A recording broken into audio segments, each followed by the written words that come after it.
morning, good morning, good morning. Check, check, check, check, check, check, check. Is this thing First Sky Omaha Radio, First Sky Omaha in the morning. in the morning? Hey.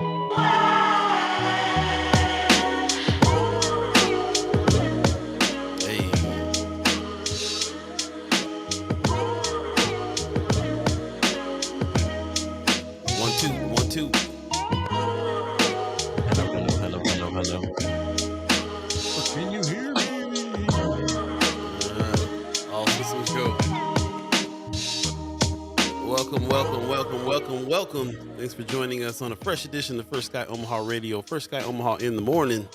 In the morning. My name is Paul B. Got Buddi3 Da Gawd. All of you, chat chammers, ghost listeners, radio listeners, thanks for joining us on this. What is it, Monday, June the 10th already? Yeah, man. 2024. Already. Final week of season 7. Yeah. It is upon us. It is upon us. So thanks for joining us on this Monday. And let us know how your weekend was. I see a good morning from Kimmer Snipes already. Good morning to you as well. Amy Holmes says, happy Monday. Appreciate it. Thanks for joining us. Marlon Harrison says, good morning, First Sky family. Morning, Brother Harrison. Pop says, good Monday morning. Mad love from Las Vegas. Pop's getting up extra early with us again. Michelle Moreno says, good morning, everyone. Good morning to you. Michelle, I saw your post that said that you didn't get a whole lot of sleep last night. Same with me. I don't know what happened. Thunderstorms, or was the storming last night? Something kept us up. I don't know what it is, but we're here. It is what it is. So good Monday morning to all of you. How you doing, buddy? Yeah, I'm all right, man. Kind of feeling that as well. Could have used a couple more winks, but I'm here. Definitely glad to be here. Looking forward to the conversation. Looking forward to speaking to our guests. And looking forward to a little bit of break. I'll be honest, man. Again, the last week of the season, it's gone by pretty quickly, if I say so myself. But I think we did all right this the season. Only missed, what, one day? Mm-hmm. Yeah, not too bad. And necessary traveling, working situations. So it's all good. No sick days off this time around, and so can't get nothing but blessing.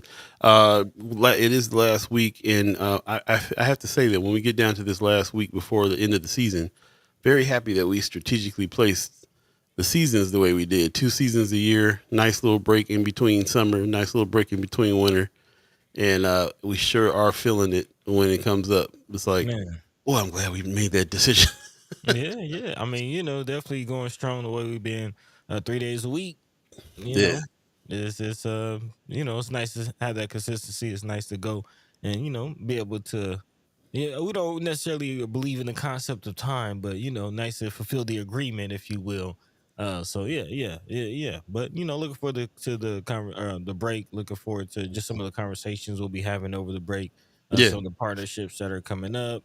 Some of the people who have kind of chimed up to help us out. It'd be nice to just to have one less thing to worry about in the mornings, to focus on some other things. So yeah. That's the thing. It feels like a break, but it's not. It just means we gonna sleep in an extra hour because it got still tons of work to do over the break for the next wave coming up. So that's the thing. Judy Prince in the chat says, I am here. Happy Monday. Appreciate you. Kira says, I was in Hastings, Nebraska all weekend at the Nebraska Democratic Party State Convention. Love to hear about that. Yeah. Yep. Michelle Moreno's giving us a little teardrop. Yeah, sleep was rough last night. But like I said, we're here. Black Dynamite is giving us a top of the morning, y'all. What's up, man? Whitney gives us a good morning. Kimber says, I just emailed you some statewide voter data that I got. Senator McKinney was the state convention chairperson. Okay. Very cool. We'll have to talk to him when he comes on. He hit us up, said he's coming through this morning. Of course, this is Monday, so and this is actually the last Monday that we're going to have the senators on, and brothers Kasim and Sherman, if they are able to make it today, on as well. We'll be talking to them during the next wave, but it won't be the regular every Monday situation again. So, last week of speaking to the senators and the brothers from the BAA and Untamed. So they should be here today. Can't wait to speak to them about some things going on and find out how it went, how that event went with Brother McKinney. He's been busy lately with his campaign and so on and so forth. So good. Yeah, lots going on, man. Sue Kessler Hagen in the chat says, "Good morning. Off to get my oldest grandson for the day." Oh, nice. Okay, little family time. Yeah, sounds like you're happy about that. Leah Keister says, "Marvelous Monday to all." Right on, man. Everybody seems to be up and about it. Let me hype up and get Loosen up. chip for myself. Yeah, wake up, me. Me. Yeah, yeah. Get my drunk chip on. Yeah. Hmm. Mazel So tov. yeah. I didn't realize it until we hit the live button, but that I was like, oh yeah, I'm still a little tired. Still a little tired. Yeah. Yeah, sounds good. She says, my bad. It's not statewide. It's countrywide. Okay, Is the it country or countrywide. county? Oh, voter data for countrywide. Got it. Yeah, we definitely look to Is it see that. country or county? Oh, countywide. Got it. Okay, cool. It'd be interesting to see. A lot of people have been chiming up saying, what are these organizations doing to get more voter turnout? We all know Yeah, primaries is slow, but we got a major one coming. So yes, man. you start looking at them numbers. Major one indeed. Like even the presidential is starting to get a little dicey. Like, okay, what's really going on? What's really going on? But yeah, some heavy local races, of course. Some ballot issues possibly making their way to the ballot. So yeah, definitely some things to look out for. Definitely some things to stay educated about, which is actually an article we might be talking about today, as far as just the importance of civics and having information when you're making decisions. It's important. It's important to say the least, man. So, Mhm. yeah, I might be getting into that a little bit later on. But it's nice to see people coming on, through Facebook and YouTube. So, tell a friend and tell a friend, join the conversation. And not only will we be talking about, voter turnout and things like that, which thanks to Kimra giving us some numbers, apparently has been on the down slope. But let's get into the information. Let's talk about the issues, and those are the types of things that hopefully will inspire people to do something about it, not just vote, but call some people, hold some people accountable, get out themselves, show up to some meetings, let the voices be heard, let the mind be free. That's what it's about, man. So let's get active. Let's get active. That's right. Let's get the show started on. Thanks for coming again. Fresh edition of First Guy Omaha in the morning. In the morning. Happening right now, Monday, June 10th. Let's get it Hey. going. Let's get it going.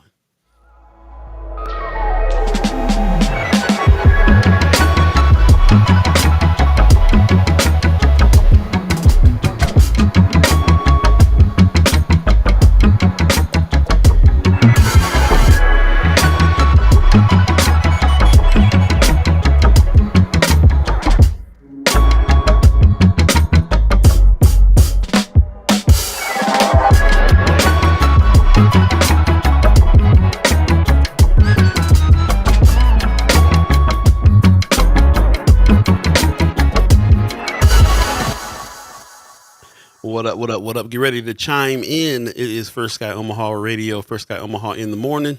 In the morning. My name's Jim Tim. Ah, He's Fred Knapp. man, Going I need down. one. Need one. Fred needs a nap. Yeah, it's going down.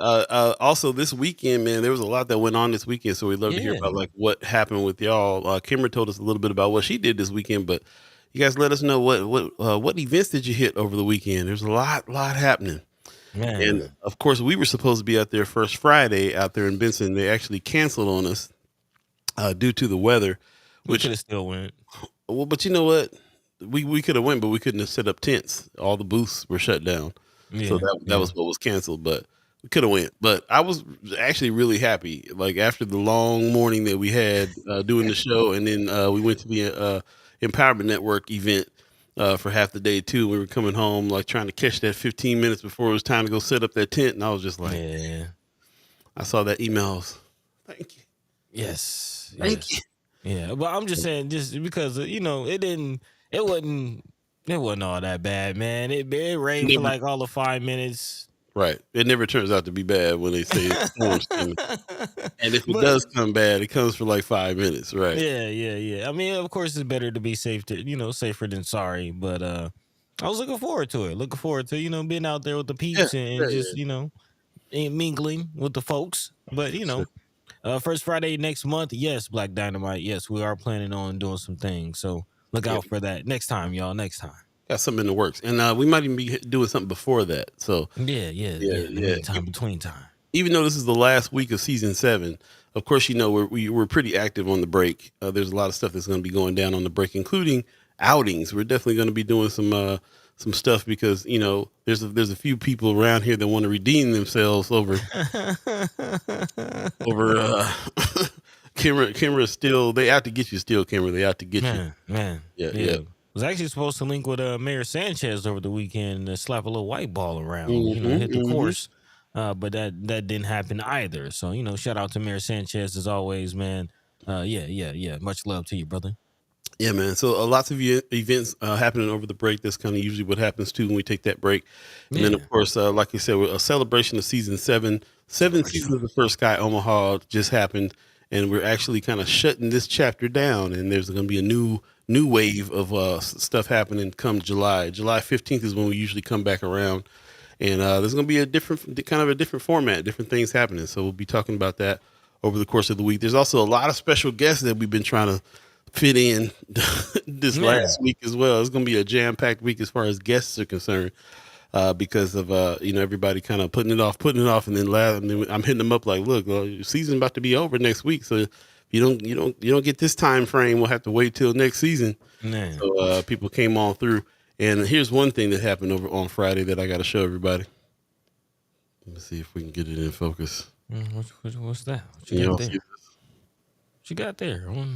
Can you see it? Too small? Ran into Ricky Smith on Friday at the Empowerment Network. Yep. Finally face to face, bro. You got to come on the show. He was like, haven't heard nothing from y'all. I said, well, we sent emails, and he said he don't answer emails on the email that we were sending him. So he gave me the card with his email that he will answer, and we've arranged for him to come back in July and be on the show. So I know a lot of people who've been following the show has been asking for him to come on, and we've been trying to get him on, and now we found out what the discrepancy was, and he seemed like he was very open to come on the show and have a conversation with us. So can't wait to speak to him. So we got that's already like a little teaser for next season. Was some of the things that's happening next season. We're definitely going to be diving in some big ways. So shout out to Ricky Smith for coming correct on it with us. Oh yeah. Speaking to us, saw actually a few folks out there at the at the Empowerment Network summit. So man, big shout out to Willie Barney, man. Now, I will say that was a decent luncheon, man. The food was all right. Let's start there. Let's start there. The food was all right. Had a nice turnout, man. Had about 600 babies out there. Had the youths. That was the thing that really struck me, man, is this how many young folks have been benefiting from these summer programs and making some money and was involved. We were walking up to the joint and saw all these kids like, is there another event here somewhere? What's the circus in town? 2 Chains playing down the street? What's going on? And no, they were all coming to the summit, man. It was really encouraging to see. Shout out to Kimra who was doing some stuff. She says, I'm looking for a emoticon that describes my face right now. Yeah, she there was some of the you spoke. Kimra spoke there. Had a it was quite the event. I got to say, every time I go to one of these events, I get really struck by how many resources we have, especially in North Omaha. Mm-hmm. Like that was at the CHI, the Quest Center. Mama call them Quest Center. I'm gonna call them Quest Center. There you go. CHI, or whatever it's called now. But it was packed. It was packed, and there was people from a lot of different cities there as well. A lot of he had the kids who had benefited from the work programs that Empowerment Networks put up. They had them stand up, and it was very, very encouraging to see that there's some movement happening. Even I always learn more and more every time I go out to any of these things, and so I'm really happy we did. And we got to meet the man too, so that was pretty dope. E.T. Oh yeah, Eric Thomas. Yeah. I've been kind of talking it up as we've been talking about this event. Hearing the man speak, what'd you think? What'd you think? Yeah, I mean, powerful speaker. Definitely gleaned a lot from it. If you haven't heard Eric Thomas speak, I highly encourage you to go check him out on some YouTube stuff. He's kind of in the game. I was excited to see that he's in the game, kind of that we are a little bit. You know what I'm saying? Like, doing the things it takes to kind of just encourage and inspire, and have a little media empire and all the stuff. So it was great. was good to meet him. Seems to be pretty down to earth dude. I definitely pulled some gems from what he was talking about, particularly play. I've always believed that play is how you get ready for things. If we don't get together with each other, live alive with one another, and have some fun, play, get to know each other, get to know each other's families, kids, then you can't build a community without having some play. So that stuck out to me a lot because that was something that I truly believe, and had some ideas on content creator camp this time Hmm. around because of it. We're gonna do some scenarios and do some stuff so that we can be ready for the thing when it happens. And that was kind of the big pull I got from his speech. So that was awesome. And like you said, shout out to Willie Barney for putting those things together and trying to reach those heights. And the more we learn, the more we know, the more we ask questions. I love the way they receive us too, because they know we've been critical. So they come to us like like we would like to show you guys what we're doing. We recognize that you guys have been critical, and we got no, they don't seem to have a problem with that, because we're trying to be fair about it and legit. So it's interesting to be able to be on that kind of equal ground when we go to these events and see what's happening there. So um, I really value this show. Everybody who has contributed to this show, the conversations that we have, because it really does give you the ammo when you go out to events and stuff like this. We're able to speak on some things because we've been speaking about it together. So that was my takeaway from that. And shout out to Willie Barney for such a crazy huge event on and bringing out a powerhouse like ET. It Man, was number one dope. speaker in the world, Craig. Number one in the world. Yeah, yeah. And I'll be honest, I've seen him speak. Like that was kind of mild. Like he Yeah. definitely goes in. So if you're looking for a little motivation, a little morning inspiration, or afternoon, or whatever you need the inspiration, definitely check him out on YouTube. And also, again, shout out to Willie Barney. I'm kind of upset that we didn't get to the breakout sessions. I was speaking to Yeah. Sister Tamika Meese, also known as Tamika Renee on the book. And Hmm. yeah, she spoke apparently at a mental health breakout session with another Chad Chimer, brother Roscoe Wallace. Hmm. Yeah, so and I know Sister Cameron, you spoke at one of the breakout sessions as well. So yeah, man, would have liked to check that out a little more, see what each of the individual organizations and some of the people there had to say and what they're working on. So if anybody was able to make that and see those, or Cameron, you was able to speak, I'd love to hear what your takeaway was from the breakout sessions as well. Some opportunity to get a little more in depth and detail building going on. Most def. Got a few haps that we'll talk about a little later on today that are coming up. Like I said, this is Haps month, and Yeah, June and July is just chock full. Of course, Juneteenth coming up. There are a lot of events happening. Every weekend there's something going on. This weekend, there's the Joy Fest, Juneteenth Joy Fest is happening. yeah, So we're looking forward to that. We actually talked to Elijah the other day at an event that she's talking about us being out there too. So you might see us out there at the Juneteenth Joy Fest boothed up as well. So lots of stuff coming up this weekend is really when it's going down. And again, Friday will be our last show of season 7, and that's when we go on that break and we come back July 15th. So yeah, check out the show. And like I said, there'll be a lot of stuff going on in between, even online. But especially also live events, living alive with one another type stuff, Chad Chimers kickbacks, all that good stuff. So stay tuned for all that. And today, hopefully, we will be speaking to some special guests for the last time this season. Senators Terrell McKinney, Senator Justin Wayne, if they can make it, and also brothers Kasim and brother Sherman Wells, if they can make it. yeah, And man. I'd love to catch up with them and find out what they're going to be doing over the break. Find out what's happening.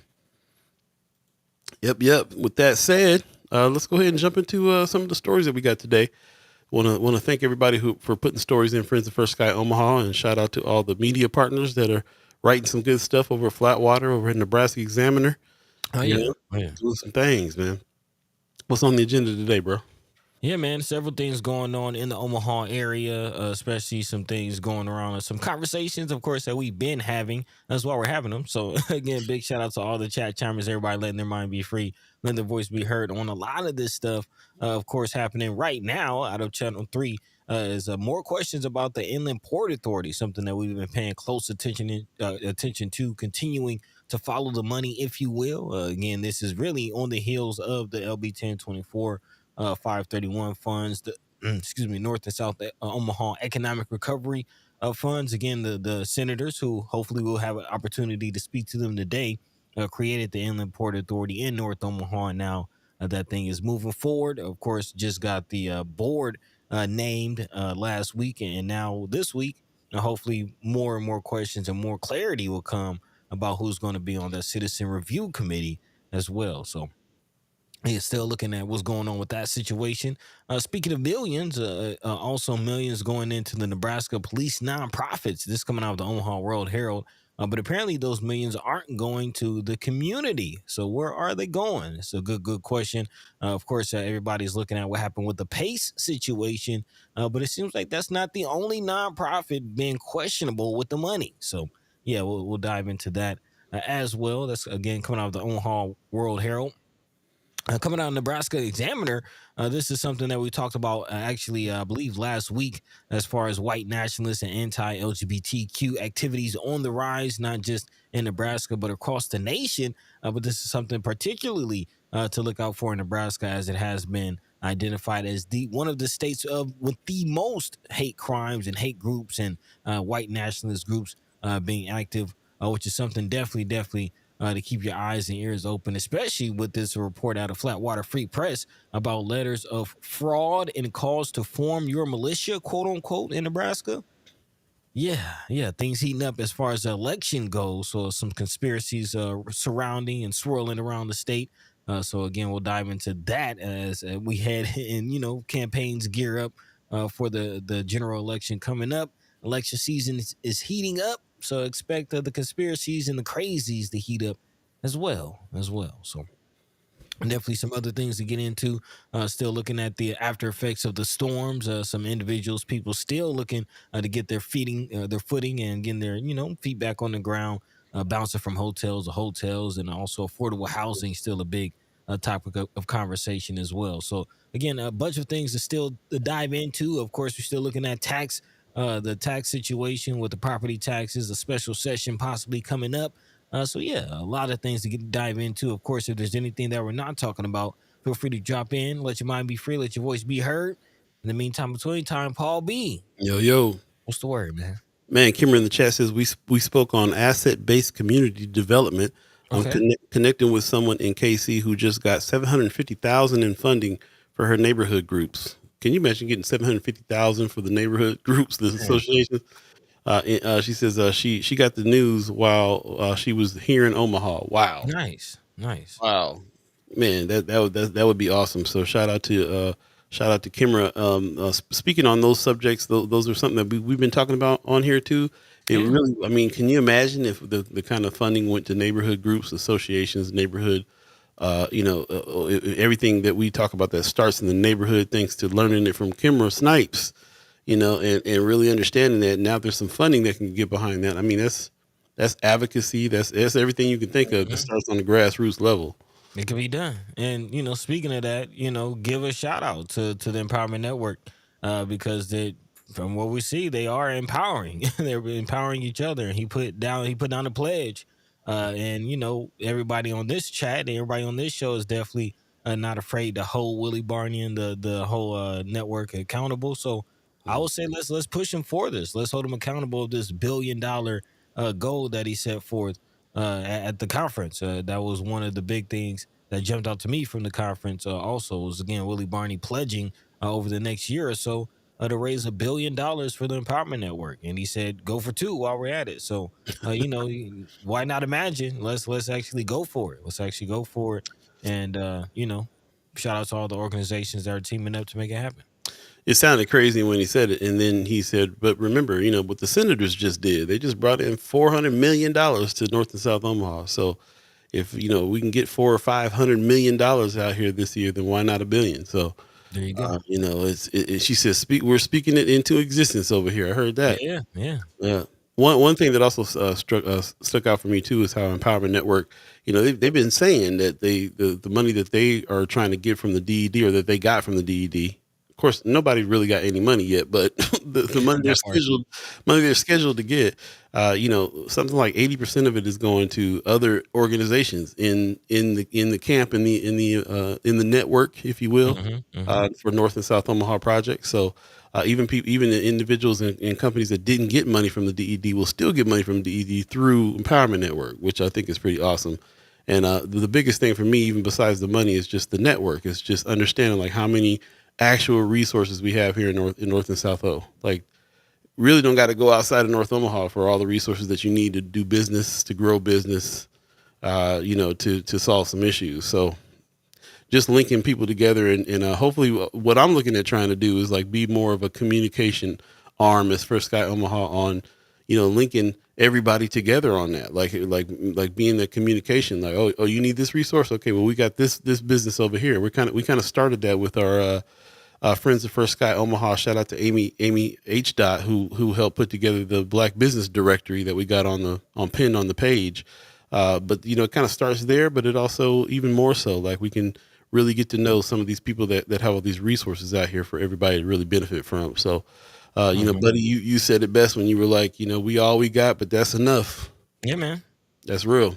It really is. It really is. You start looking around, start looking like, even within our small community of North Omaha, little old North Omaha, when you think about, the vast expanse of the world and what's out there, but, it's enough. And once you really start looking at, what is out there and who's next to you, who's to the left and the right, you really start kind of getting more of a picture of what it is that they do, like, oh man, you're a powerful individual in your own right.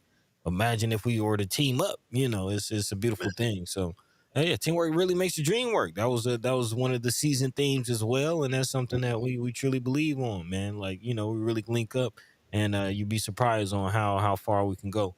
Which was kind of the message from ET, the hip hop preacher. So, yeah, yeah, all here for it, man. Was definitely excited and felt charged up from Willie Barney's situation. So again, shout out to him and all the organizations that came together and it's doing the work, man. It's not just him, but the whole network. So shout out.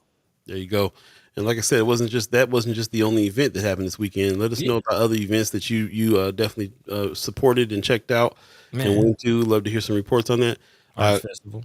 yeah. So, did anybody go to the last Summer Arts Festival? That's a good one to find out about. Of course, like, I did not make it, but Man. I did hear a lot of folks that went out that don't usually go out, because it was the last one and the 50th year of it and all the things. So, did you go to Summer Arts Festival? Let us know about that. Did you go to the steampunk event that Yeah, House of the Afro Tigre. Capes and Curls put out? Lots of stuff went down over the weekend, and again, lots of stuff coming up this weekend that we'll definitely be talking about during the show.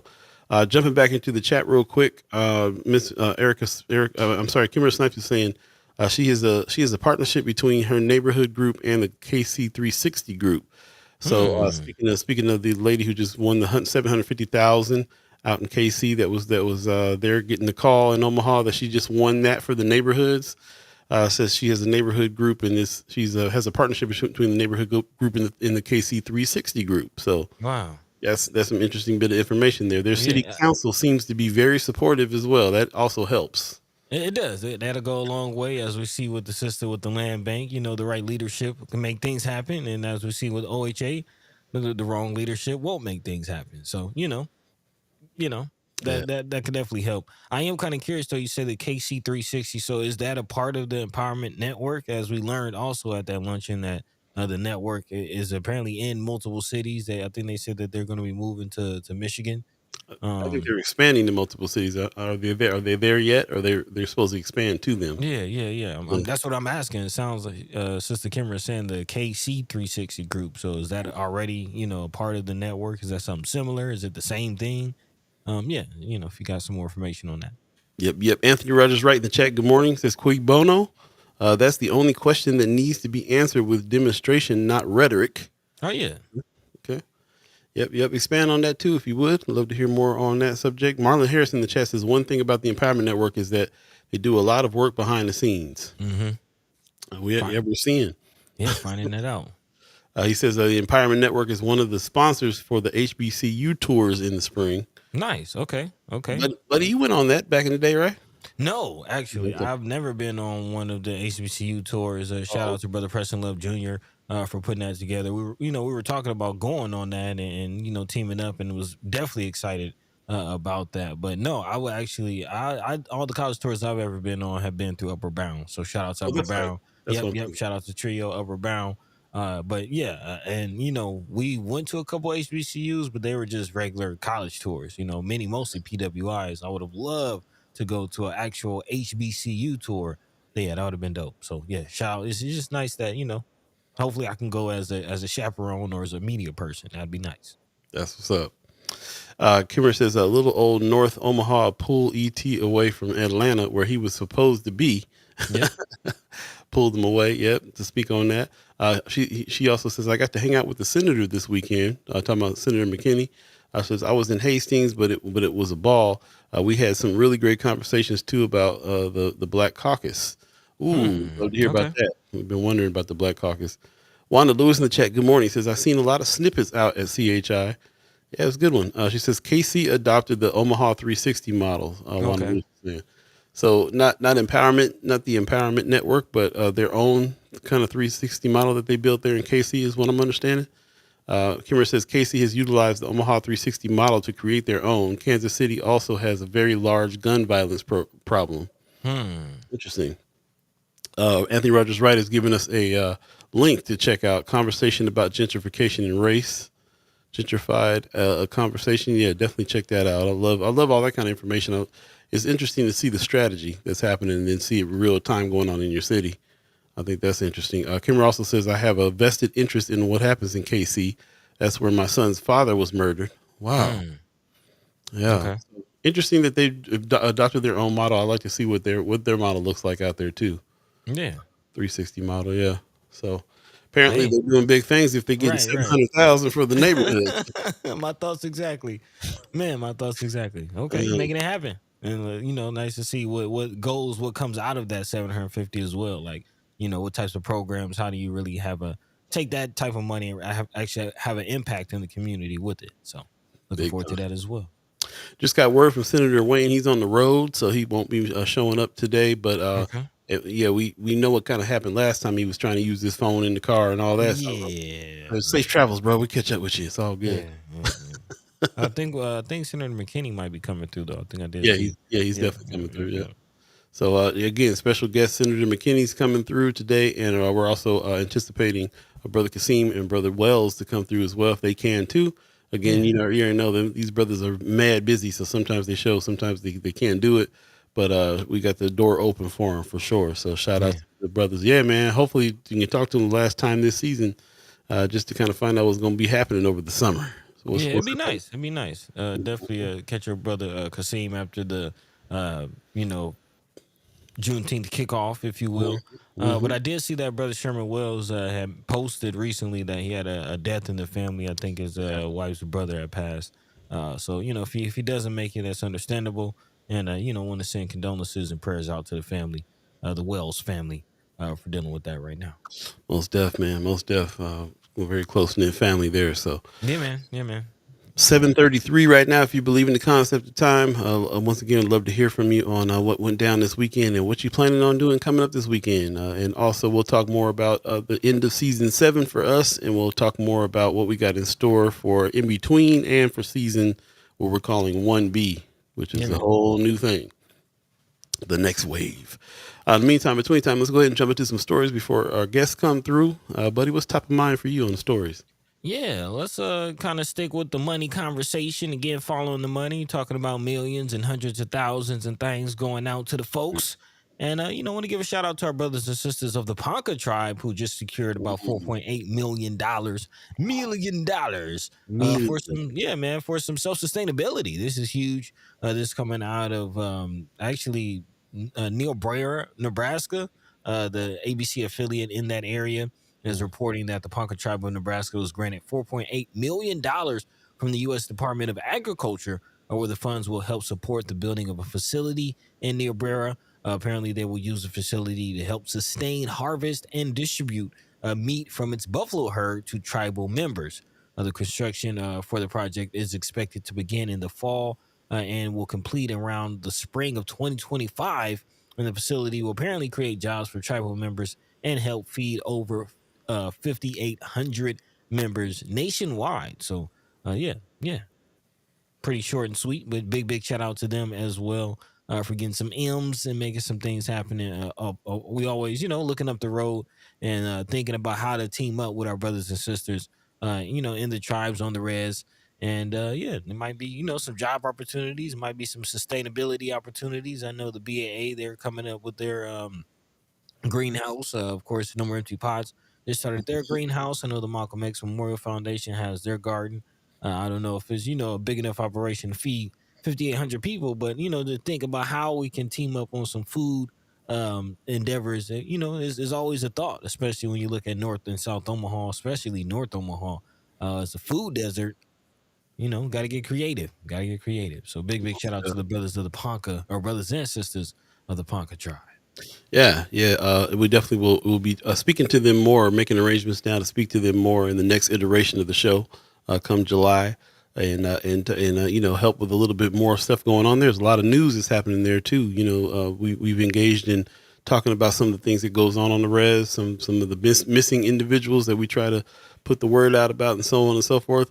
There's a lot that's not being uncovered. There's a lot of news that's happening that's really relevant to us as the people teaming up and going through some of the same things in their neighborhoods that they go through on the res. So we'll definitely be talking to them more next iteration. Looking in the chat, Wanda Lewis says Sherman attended the wedding of Terrence Hayes over the weekend. However, he will be in court at 2 p.m. supporting a mother whose children are in custody of CPS.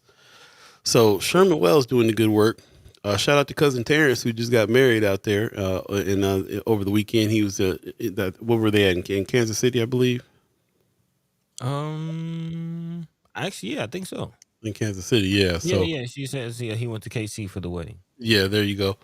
Lavelle Wells in the chat. There you go, man. That's what I was thinking about, man. We got more to talk about, more to do for sure. And shout out to everybody who supported brother Wells out there with his fundraiser. The Indian Taco fundraiser that just happened as well, man. We got to get an update with you on your spot, like what went down with the spot and so on. So we'll be talking to you pretty soon as well. And over the break, let's meet so we can really kind of get down for next season. Also, that's really interesting news that the brother Sherman Wells will be in court at 2 p.m. today, supporting a mother whose children are in custody of CPS. Sherman Wells out here doing the good work, man, trying to save families, and some support there. So shout out to brother Wells for that. Appreciate that very much. Anthony Rogers right in the chat, who you put a link in. The Regeneration Proclamation is the answer. The solutions are in the soil. Okay. That sounds intriguing. Definitely want to check that out. Hit that link and read up on that. This is something that we'll also pull and possibly talk about too on future shows. Rome's Review says, how do we get the NCAA College World Series to celebrate the Negro Baseball League? Man, speaking of KC, that's actually pretty huge. Again, the Negro Baseball League Museum is in Kansas City. Next, I believe there's a jazz museum attached to it as well.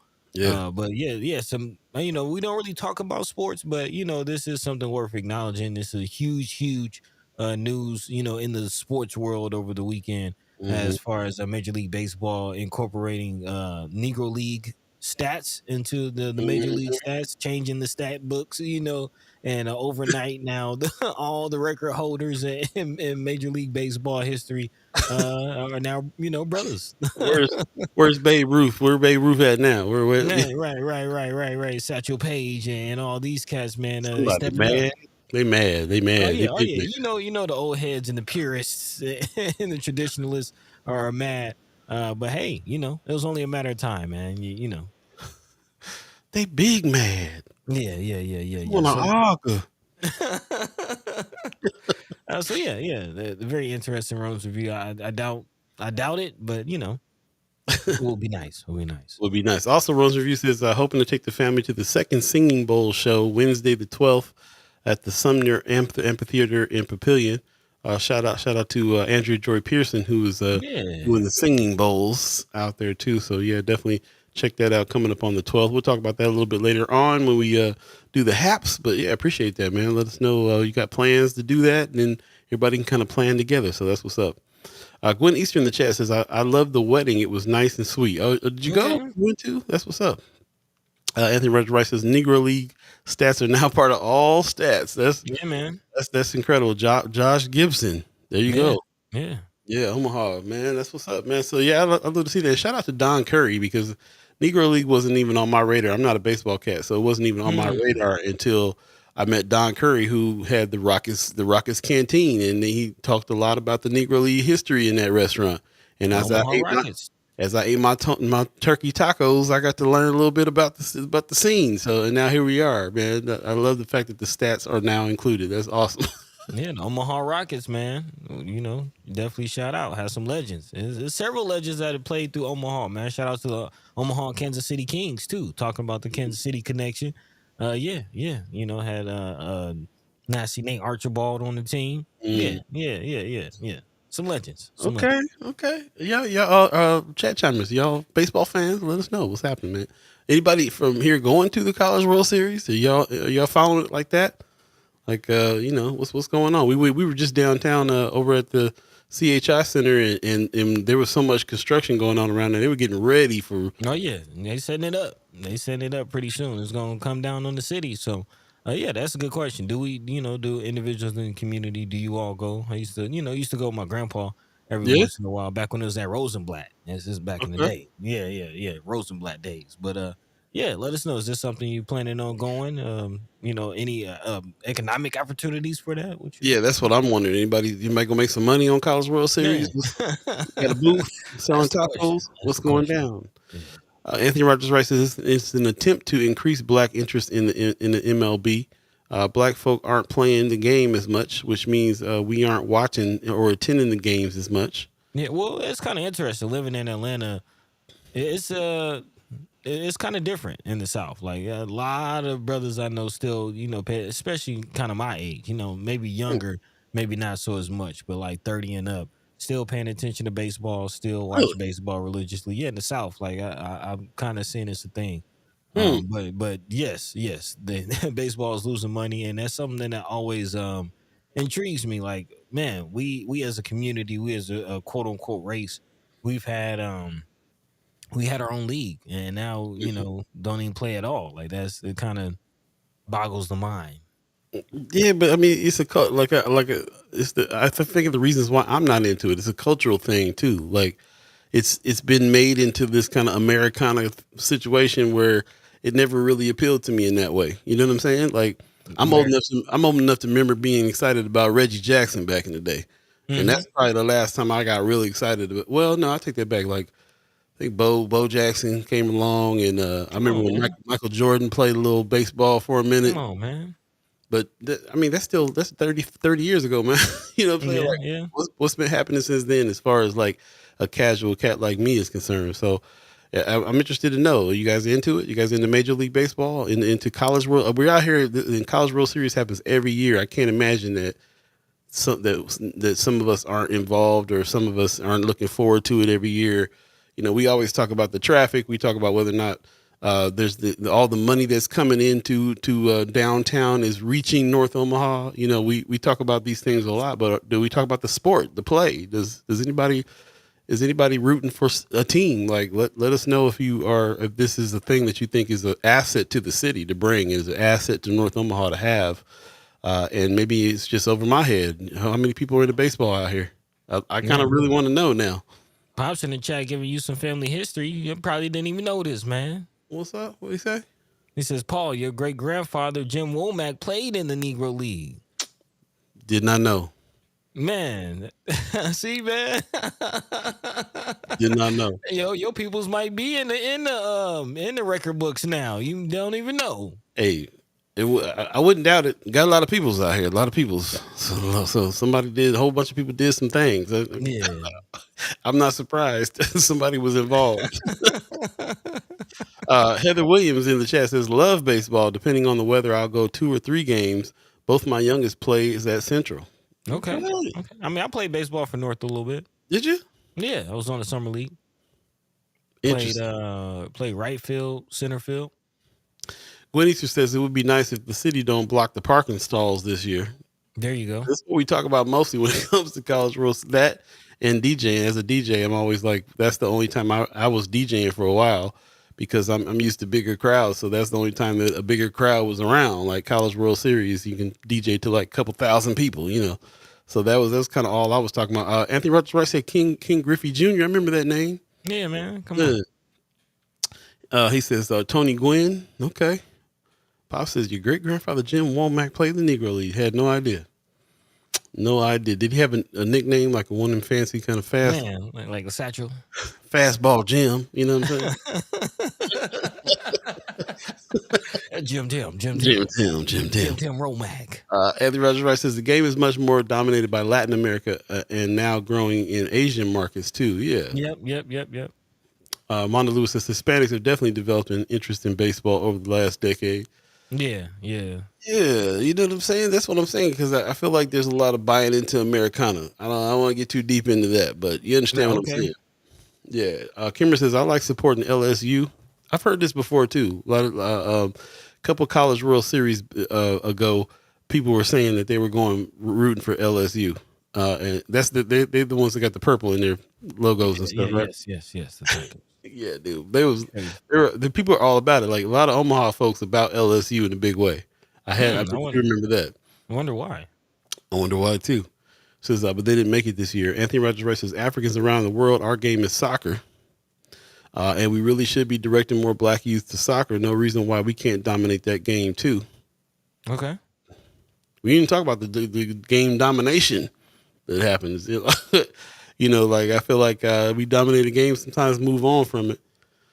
Kimber Snipe says, I went to Detroit Tigers game in Detroit during Juneteenth and had a really dope Negro League display. That's what's up. I mean, they've been doing some things over the years to, try to acknowledge players. And, I'm not surprised by this move. Yeah. Gwen Easter said, I attended the College World Series a few times. Okay, so you're out there spending the money at the College World Series too, I guess so, So that's what's up. Yeah, one thing we don't really talk about with that we kind of get into youth sports a lot with Senator Wayne and think about how the impact that it can have on the community. And I've learned that at the same time that there is a College World Series, apparently there's like a national youth baseball tournament in the Omaha area too. Mm-hmm. That a lot of people don't talk about or know about really. But that's, one, there's opportunities there just for exposure, getting in the sport, but also economic opportunities. Like how many families are coming, like where do they even have the games and things like that? True. Very true. Yeah. Huskers won the Big Ten. Heather Williams said championship, but didn't make it to CWS. I do remember as we were going through news coming across that was a big deal.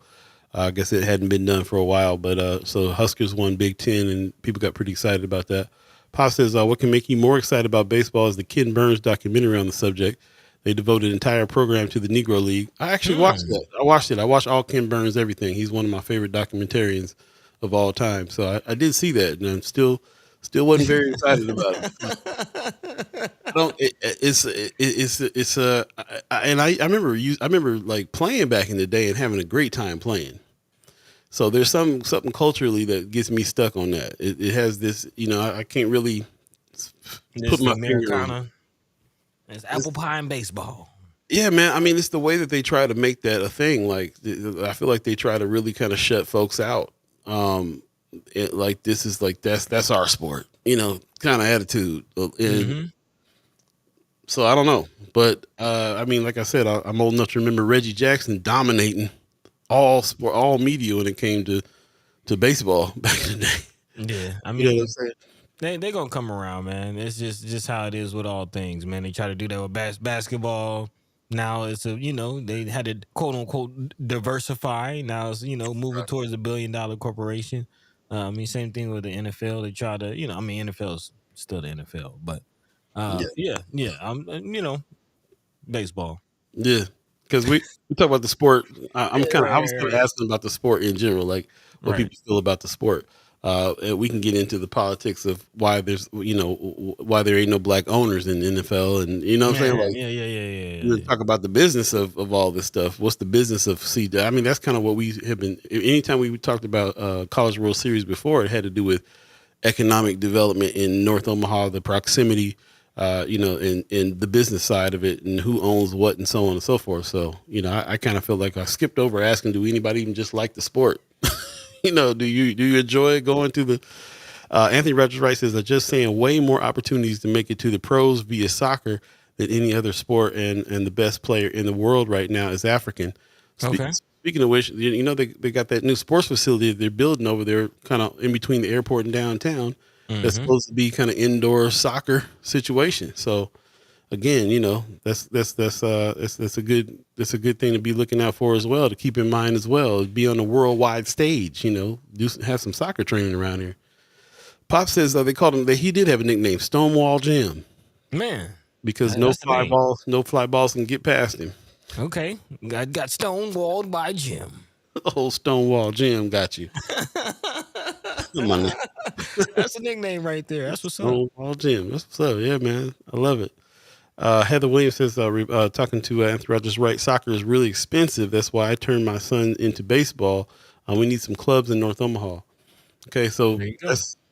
that's the subjects that we talk about more and more, especially like when Senator Wayne is on talking about coaching and opportunities for kids in sports. How much does it cost to put these kids in sports?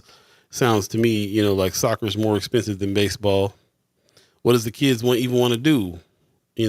Sean McCarthy in the chat, good morning, says baseball seems to be very stat driven game. It is. The only people I know who are in the baseball seem to be engineers or math geeks. That's interesting. Yeah, it's a very, very numbers game.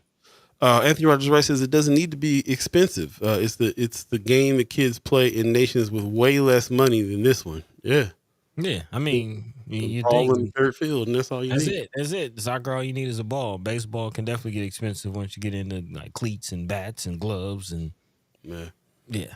So anyway, we spent way more time on baseball than I ever Yeah. anticipated doing for any of the 7 seasons we've been on here. But it was worth it to get to Stonewall Jim. There you go, Stonewall Jim. Stonewall Jim. Stonewall. You gotta say the whole thing. Stonewall Jim Womack. I love it. Brother Knight in the chat said possibly the reason of a smaller number of blacks in baseball is 1, economic lack, 2, fatherless homes, 3, rap baseball football being shoved down kids' throat. Yeah. Oh, rap basketball football being shoved down kids' throat. Yeah. But we know ultimately it has to do with like what the programs are available to the kids in the place that they live. Yeah. So what are these programs? We got the College World Series here every year. So does that mean that does that equate to more baseball programs in schools, or what is Little League, Pop Warner, and all that stuff doing? I mean, like, I don't know nothing about the scene. I just imagine that since we have College World Series here every year, there's got to be programs all throughout the year that really promote this. And it was just hit me like, I wonder if anybody here is involved with that, or enjoys that, or goes to that, or loves the game, or got their kids in Little League, or whatever the deal. My Ron's review says all organized sports is expensive and causes injuries. Interesting.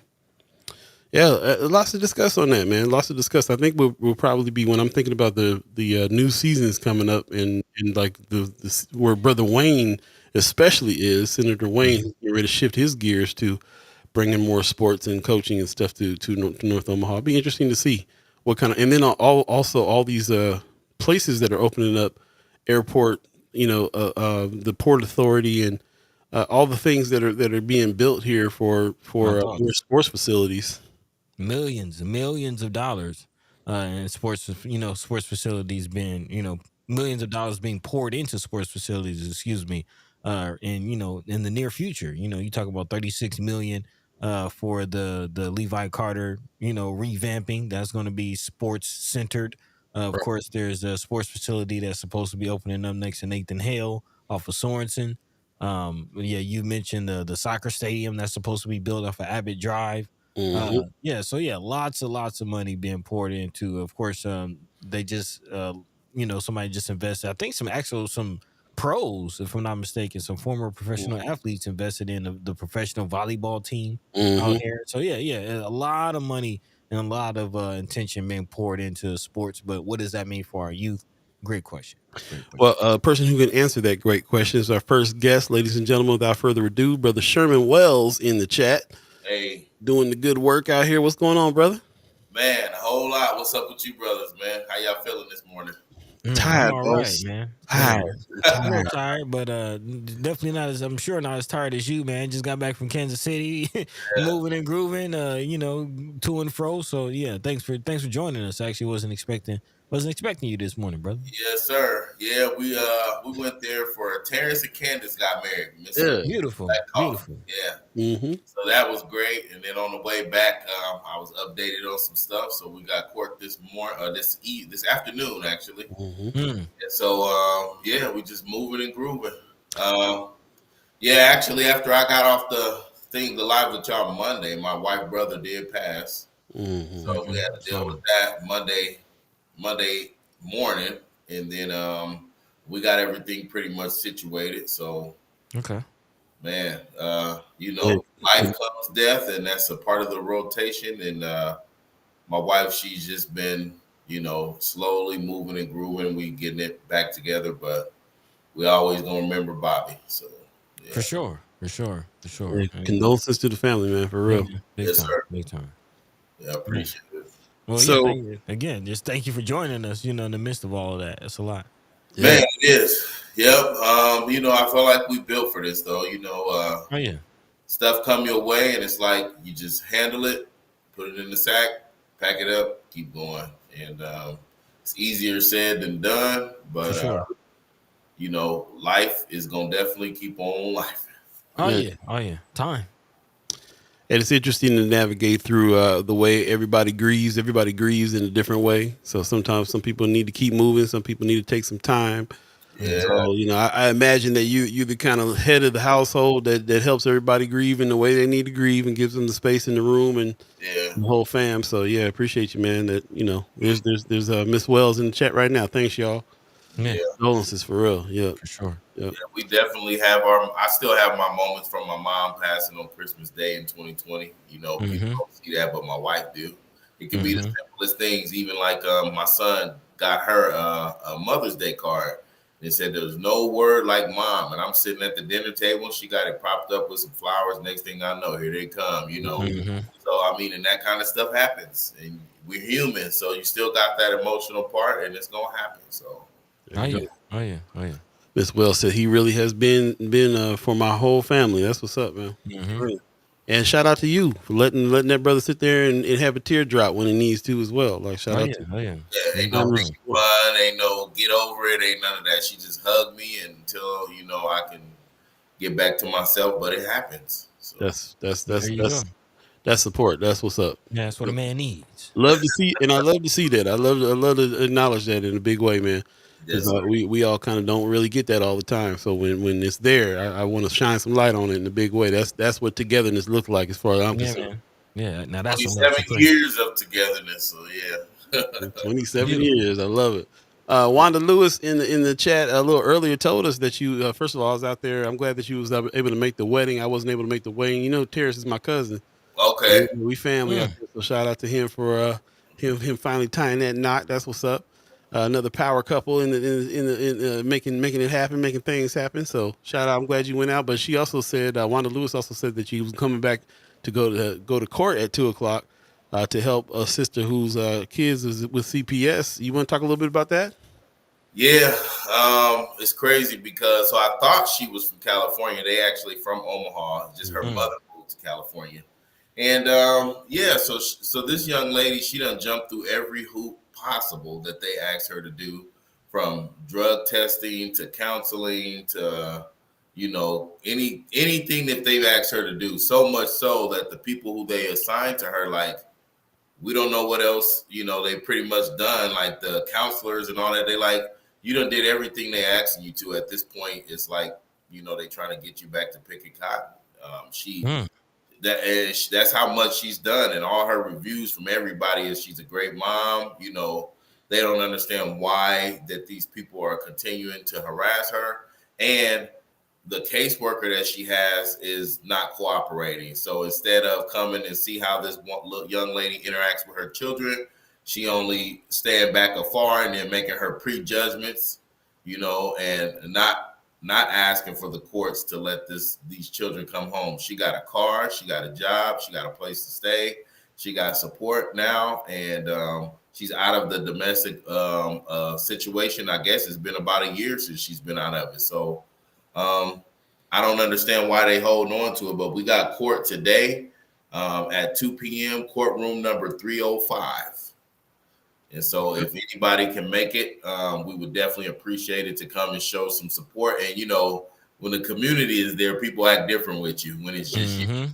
And so she been walking into that courtroom just her by herself. And, when they see more people with her, then maybe they'll act different. Okay. So we'll call to action there. What you say, room 305 at the courthouse? Room 305 at 2 p.m. is Judge Matthew Mahler, Mahler. And so, this is to see if she even get her kids back or if, they're going to continue to hold her children from her. And, with us, it's always the commodity of the Black children, so we got to stop that stuff. I'm done playing these games with these people. And, this sister, I just met her last Sunday at church when she gave her testimony. And since then, we've been tapped in with her. And now I come back, we on our way back, and she's updating us on this stuff. And we going head first. My wife and daughter took off today just so we can be at this young lady's court. We're not playing with people. So that's what we need in our community is support. We need the action-orientated support. And so sometimes people, they're interested and we can get the likes and shares, which is great on Facebook. But when it's action-orientated time, we need you to actually show up sometimes to be there. So yeah, boots on the roots. And, we're learning some things about, what happens when people are watching, when, simply just a few people in the community are having conversations. We know that goes a long way. So that's definitely huge. Of course, we're talking about DHHS. That's in the mix with this. Yeah, DHHS. Yes, sir. Man, have to ask the Senator McKinney. I think he's waiting in the wings. Have to ask him what was his nickname for DHHS. Matter of fact, let's bring him on now, ladies and gentlemen. Bring him on in, my brother. Senator Terrell McKinney in the house. Good morning, brother. How you doing? I'm good. How y'all doing? All right, man. And coming through loud and clear. Good to see you, brother. Well, yeah. So just remind us, what was your nickname for DHHS, real quick? It's the Department of Hell and Harm. There you go. There you go. And it seems like they've been causing hell and harm for this sister. And it's very interesting. Of course, DHHS has been, I'm sure, on a lot of our radars for quite some time. But this is, interesting to see kind of what I'm assuming and what I'm feeling is a telltale sign of, what the real system is like. I'm sure she's not the only sister, only individual that's dealing with this as far as CPS goes and, just fighting to get their child back. When you talk about, caseworkers having 30 and 40 cases when they're only supposed to have like 12, this is what happens. You caseworkers can't even really get an empathy for the people who, cases that they're actually working or really even, get a real grasp on the situation, what's going on to even help because I'm sure they, swamped with cases. So, yeah, I just want to. Brother Senator McKinney, what that's your nickname for what's your experience with them, which makes you feel like that's the nickname for them? Great question. Yeah.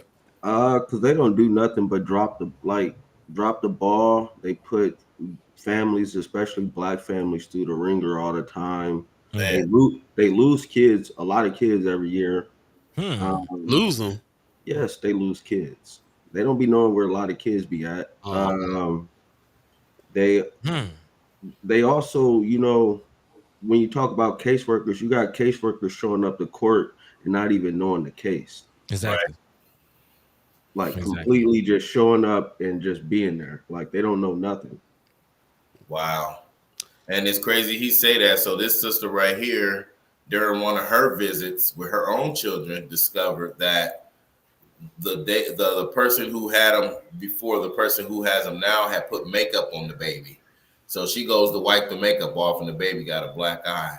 And then so the caseworker knew that the person she placed them with had other history of domestic or a physical assault on children, but you still placed them there out of spite because the first placement that had the children, the lady who had them, she complained about the caseworker. So then she like, oh, you want to complain? Move them kids to an abusive situation just because she was complaining. And so and now it's like, what can we do? And so I'm glad the senator is here because me and Pastor Ballard was talking about, sitting down and talking with him and coming up with some bills because these people is like OHA, y'all unchecked and you continuously do stuff in our community and nobody says or do nothing about it. Wow. Brother Senator McKinney, any initiatives that's already happening that you've been working on since you've been in office over there that can combat some of this? So I brought a bill that last year to try to like decrease the amount of like unsubstantiated like claims to CPS because right now like a lot of people are mandatory reporters that definitely should not be mandatory reporters. And what's been happening and what the data shows is a lot of those calls are calls about Black families, and it's a disproportionate amount of like Black families being reported.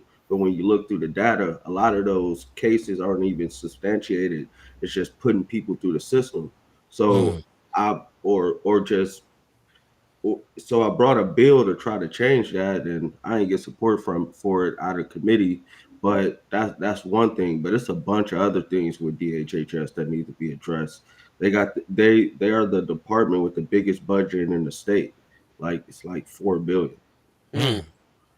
It's to tackle DHHS. You gotta break it down because you got juvenile justice mixed in there. You got child welfare. You got SNAP, and it's issues across the board with DHHS.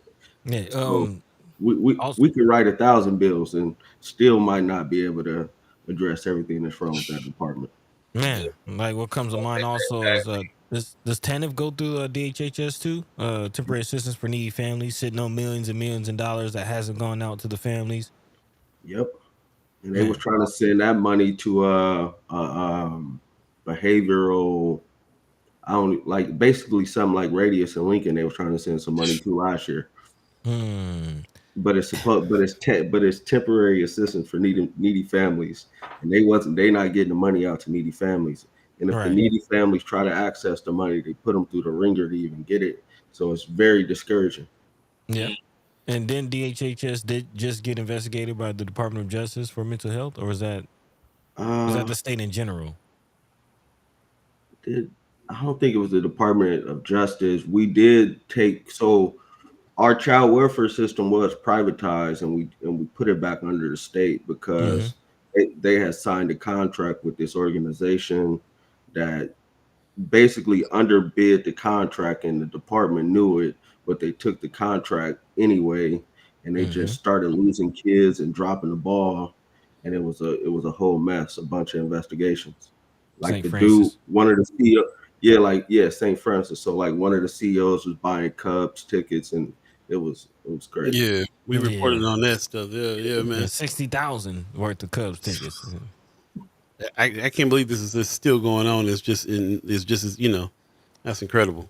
Well, I feel like even with the whole St. Francis situation and Senator McKinney, maybe you can speak to this a little more. We had Senator Michaela Cavanaugh, who was kind of the whistleblower of that whole situation, and she wasn't able to get on the committee, but we had her on back in the Mine and Soul days, and she had mentioned like what we were talking about and what was being reported was really just the tip of the iceberg. Like, kind of got the tip and the feeling like there is a lot more going on at DHHS than was ever really uncovered or discussed. Is that something that you've heard or you got the feeling? Yes, it's true. It's kids that's died. It's bad. Like it's a lot of bad things. Like when we talk about issues and things, DHHS should be at the top of our list, especially for Black families. Man. Brother Wells, this situation that you talk about with this sister that you gonna go to help go to court. And by the way, he's a call to action to go and assist this sister over here with Brother Wells. That's going to be in court today at 2:00. He's calling for everybody to come through. Would you say it was room 305? Yeah, room 305, and it's at 2:00. And I know that Assembly of the Saints, my church, we all gonna be there. That's where I met her at, and she talked about her situation, and everybody in the church got up and we hugged her and held her, and they've been supporting her, and I'm gonna continue. We're gonna all continue to support this young lady. It's just crazy to me because, of course, I went through the foster system myself, and being let down way back then, I was probably like 8 years old, and still here we are. I'm 48, and it's still continuing. And like the senator said, it's just been unchecked for so long. And this is the type of stuff in our community that we should be tackling. And like with the OHA bill that he proposed last year, it didn't get no traction, but then this year it did because of the community. So we need the community to hone in on DHHS. He proposed these bills again, and then we can finally get some results. But it's like tackling a big old monster, And most people don't want to start off fighting a monster when it's healthy and ready and steadfast and ready. It's like I said last week about the bully situation. Everybody will come in when they see that monster go down to one knee, or might fall back and can still fight, and then everybody will jump in and start stabbing and jumping. But I'm willing to tackle it while it's still healthy. Take wounds and keep on coming back. Every time I get wounded, I'll still come back, and together I think we could be able to do it. And when I say together, I'm talking about the community and the senators to be able to tackle this giant, because it is detrimental to our community. And I just remember back then as a kid going through foster homes and any signs of abuse or any of that kind of stuff, they really never cared, And I had a therapist that used to pick me up every Wednesday from school, but he would just buy me stuff and like games and toys, and we would just sit there. We never talked. I didn't even feel comfortable talking to him because he never really tried to get to know me, So all of my childhood traumas went unaddressed because I never, there was really never no real care for what I had been through. The physical abuse, the sexual abuse, all that stuff. They didn't check that stuff, Man, that's incredible. Heather Williams in the chat says we need more black families to apply to be foster parents. More good black families to apply to be foster parents. Yeah. I was just I'm glad you're back. Senator McKinney obviously has some tech issues there, but I'm glad you're back. And it was because of something that you said a little earlier about that if we was going to put things in order of priority, this is kind of the number one issue we need to really be pushing on, because it encompasses so many different things when it comes to preschool to prison pipeline, families, kids, health, welfare. I'm sorry, go ahead. No, like that's true. It should be at the top of our list, because what frustrates me, and I've been in some conversations because I was out the country, and we was having some deep conversations, and white people conveniently like to bring up, like, why do y'all got so many single family homes in the black community and all these other things, but they leave out context that the system deliberately incentivizes breaking up our families. Yep.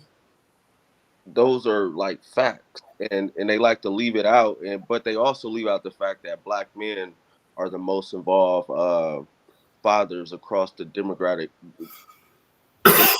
spectrum. So it's like fighting against narratives, and DHS hasn't been a part of the problem because they, in my opinion, have systematically broken up black families unjustly. Yeah, I have one personal experience of I was actually dating someone that worked for CPS. I was in a situationship, and that was when I learned about like what her job was, and I was like, "Yo, that's not what's up." And needless to say, that relationship didn't last. But I was like, you just out here just taking people's babies. Like what? That's the job, you know. And I got to see some of the inside. Had some conversations with her on, you know, on the reasons behind why she thinks she was doing her Mhm. job and so on and so forth. But ultimately, it was like, nah, man. Like how many? You know what I'm Not saying? it's not it. Same here. That's Same like here. he said with incentivizing. So remember back in the day, you got more money if the father wasn't there. You had to Yep. hide the shoes and hide the clothes when they Yep. came to inspect. And if the father was there, then they cut your stuff off, you know. Mhm. Yep. So it's been like that for years, and that is the making of removing the father. You can't be here when they come, you know. You Mhm. can't stay with me or be in my house, you know what I mean? So And that's best case scenario. We also got to address the fact that how many times black men get killed by hand of police and everything else, and how many black men in jail, and how and everything else that goes on that takes away from the black family. But also, like I like what Brother McKinney was talking about too. Like we're the most involved with the kids as well, Mhm. even if it's from a distance, even if it's not within the household. So there's so many narratives to really kind of think about, man. yeah. Yeah. I mean, I can't tell you how many conversations I done had with brothers that's, struggling with the whole child support system because of a, bitter situation where, it's like I can do better without you. Yeah. Yeah. And I want to give a shout out to the BAA for pushing the Willie Lynch letter and, really, really kind of, tipping families off to where this whole thing is coming from as far as the Willie Lynch letter. And if you haven't read the Willie Lynch letter, I urge you to do so because you can kind of see the playbook. You can kind of see, the intention behind this thing. It's not all happenstance. Like, the Willie Lynch letter is the playbook of how to break down the quote unquote black family. And Yeah. yeah, you're seeing the playbook play in real time. Most def 816 right now. If you believe in the concept of time, if you're just joining us, we're with Senator McKinney and Brother Sherman Wells, and we're talking about a situation that's going on with a young lady who is going to be in court at 2 o'clock. Brother Wells has done a call to action. People come out and support. 2 p.m. room 305 at the courthouse. This young lady who's trying to get her kids back, and he told the story about a little earlier about this sister that's got some good help behind her, some references, some feedback. She really deserves to have her children back, and they're fighting and doing weird stuff like sending them over to other abusive situations and all kinds of craziness. Like they need help. And so I shout out to Brother Wells, always doing the good work on that. And also, we've been talking to Brother McKinney about some of the bills in legislature that he's been trying to push. We'll talk a little bit more about that if we can, Brother McKinney. If you have any new bills or any new ideas, once you win your seat again, we're in election season again too, and you've been pushing on that. So once you're back, what's your plans for that? And while you think about that for a minute, let me jump in the chat real quick. Heather Williams is saying we also need black caseworkers, not just good black families, black caseworkers who will be attentive to the needs of black families. Some of these children have been detained for simple reasons such as disconnection of utilities, not enough beds, dirty clothes, etc. Yep. Tamika Yep. Renee in the chat said NOCP will be there to support today. We support the children through our program. When I heard about the makeup put on the baby, my heart sunk. Same here, bro. She says she is with a loving foster family now, but let's fight to get them back home. Yep. Appreciate that those words very much. So I just wanted to reiterate those comments because it ain't just legislature, which I want to talk to you about, Senator McKinney. It's also we all got a role to play here in helping and also being foster parents and everything that we can be. So it's not just on you, but what is it that you have planned on for when you're back in office as far as new bills and stuff's concerned against them? Concerning them, so something I most likely I've been trying to brainstorm and look through all the bills that I've been able to introduce over the past 4 years and trying to look at which ones didn't get passed but definitely need to still be reintroduced.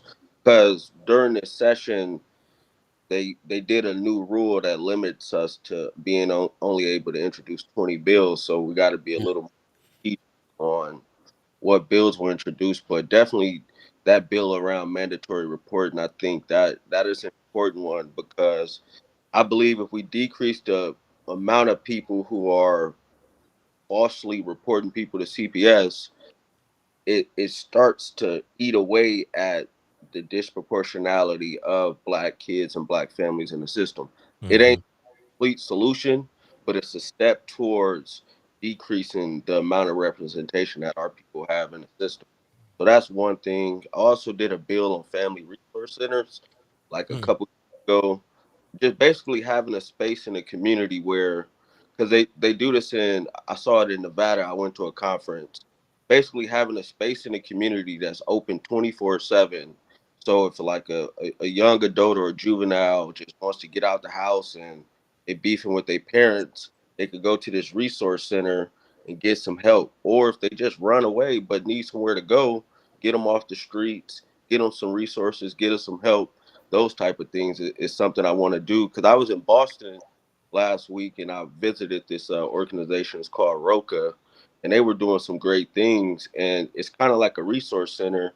And one thing I liked about them, they don't just do like street outreach necessarily, not traditional way. They like, man, we are, one of their things is being relentless. So basically, just because a kid reject them don't mean they ain't gonna try to go back and try to help the kid. Just because a Mm-hmm. kid messes up, they ain't throwing up their hands and saying forget it. It's no way. They like, it might take us 20 times to get a kid to listen, but we're gonna keep going. But what I liked about their program was it's not just on the streets. It's like if they do get locked up, they going in and still visiting with the kid throughout their whole time going through the system. They showing up to court. They making sure when they get out, they getting them access to jobs and housing and those type of things. It's for young mothers and fathers. So so stuff like that. I want to try to do what I can. I was talking to Kimmer. I also want to do a bill around giving neighborhoods some grants or some money to do more neighborhood activities. Because what's crazy, Mm-hmm. I was in what was it? I think Hungary, and I was talking to one of their city council people, and he was like, "Yeah, we just got a pot of money in our budget for our neighborhood organizations, and we just let them do what they want. We don't even tell them what to do. We just say, basically, for example, we got $100,000 for neighborhoods. Do what y'all want." That's the type of stuff we need in Omaha, is like a pot of money for neighborhood organizations and neighborhood people to be able to just organize the community. And I think once we do that, we'll start seeing change, because yeah, we could get a millions of dollars, but we still got to be organized. Mm-hmm. Still Yep. got to be educated on what's going on. And I think that's what's missing. It is. Intention. And you know what? It's funny you bring that up about neighborhoods. So one of the ideas I had years ago was, so we have all these broken and dilapidated houses in the neighborhood, right? So Mm-hmm. if you got a neighborhood association and they want to take one of those houses, so back in the day, it was always the one house that could tear down a neighborhood, whether it's become gang infested or drug infested. That one person who owned the house might start smoking crack, and everybody start, gathering at that house, and that becomes the gang house. The crack house. Why not use that same concept and make it like a hood house, where if it's a neighborhood association and they got this blighted house, they take that house and make that a resource center right in the community. So then every day the children can come there, the people in the neighborhood will be there, and you teaching them how to do basic carpentry on that house, or building dog houses, bird houses, stuff like that, so the children can learn how to do carpentry, cutting grass, cooking, and then have like a therapist there that if they want to talk. But it's right in the neighborhood, so they don't have to go to some big building or some center. And you have those houses spread out throughout multiple neighborhoods in the Black community. So yeah, if they run away or they want, and they can go there, but see, it wouldn't be a spot to live. So if you go there and you run away, then you can get the resource to go where you need to go. If you go there and you need college help, there's computers there and stuff like that, and the people there can help you get your stuff done and get you situated in the college. And I think those hood houses would be a perfect idea for any Black community. And we got enough houses that's tore down in the neighborhood, and you turn that into a resource center, put a sign in the front, and make sure that the children have the basic meals every day. And then, the grandmas who's retired and want to sit there and tell them stories, and the old, the old retired veteran, all that kind of stuff. And be able to occupy it with positive people right in the neighborhood that's going to uplift the children, even if they're going through stuff at home. And once you build those relationships, you'll be able to look at their report cards, or they'll feel comfortable telling you situations that's going on that they need help with.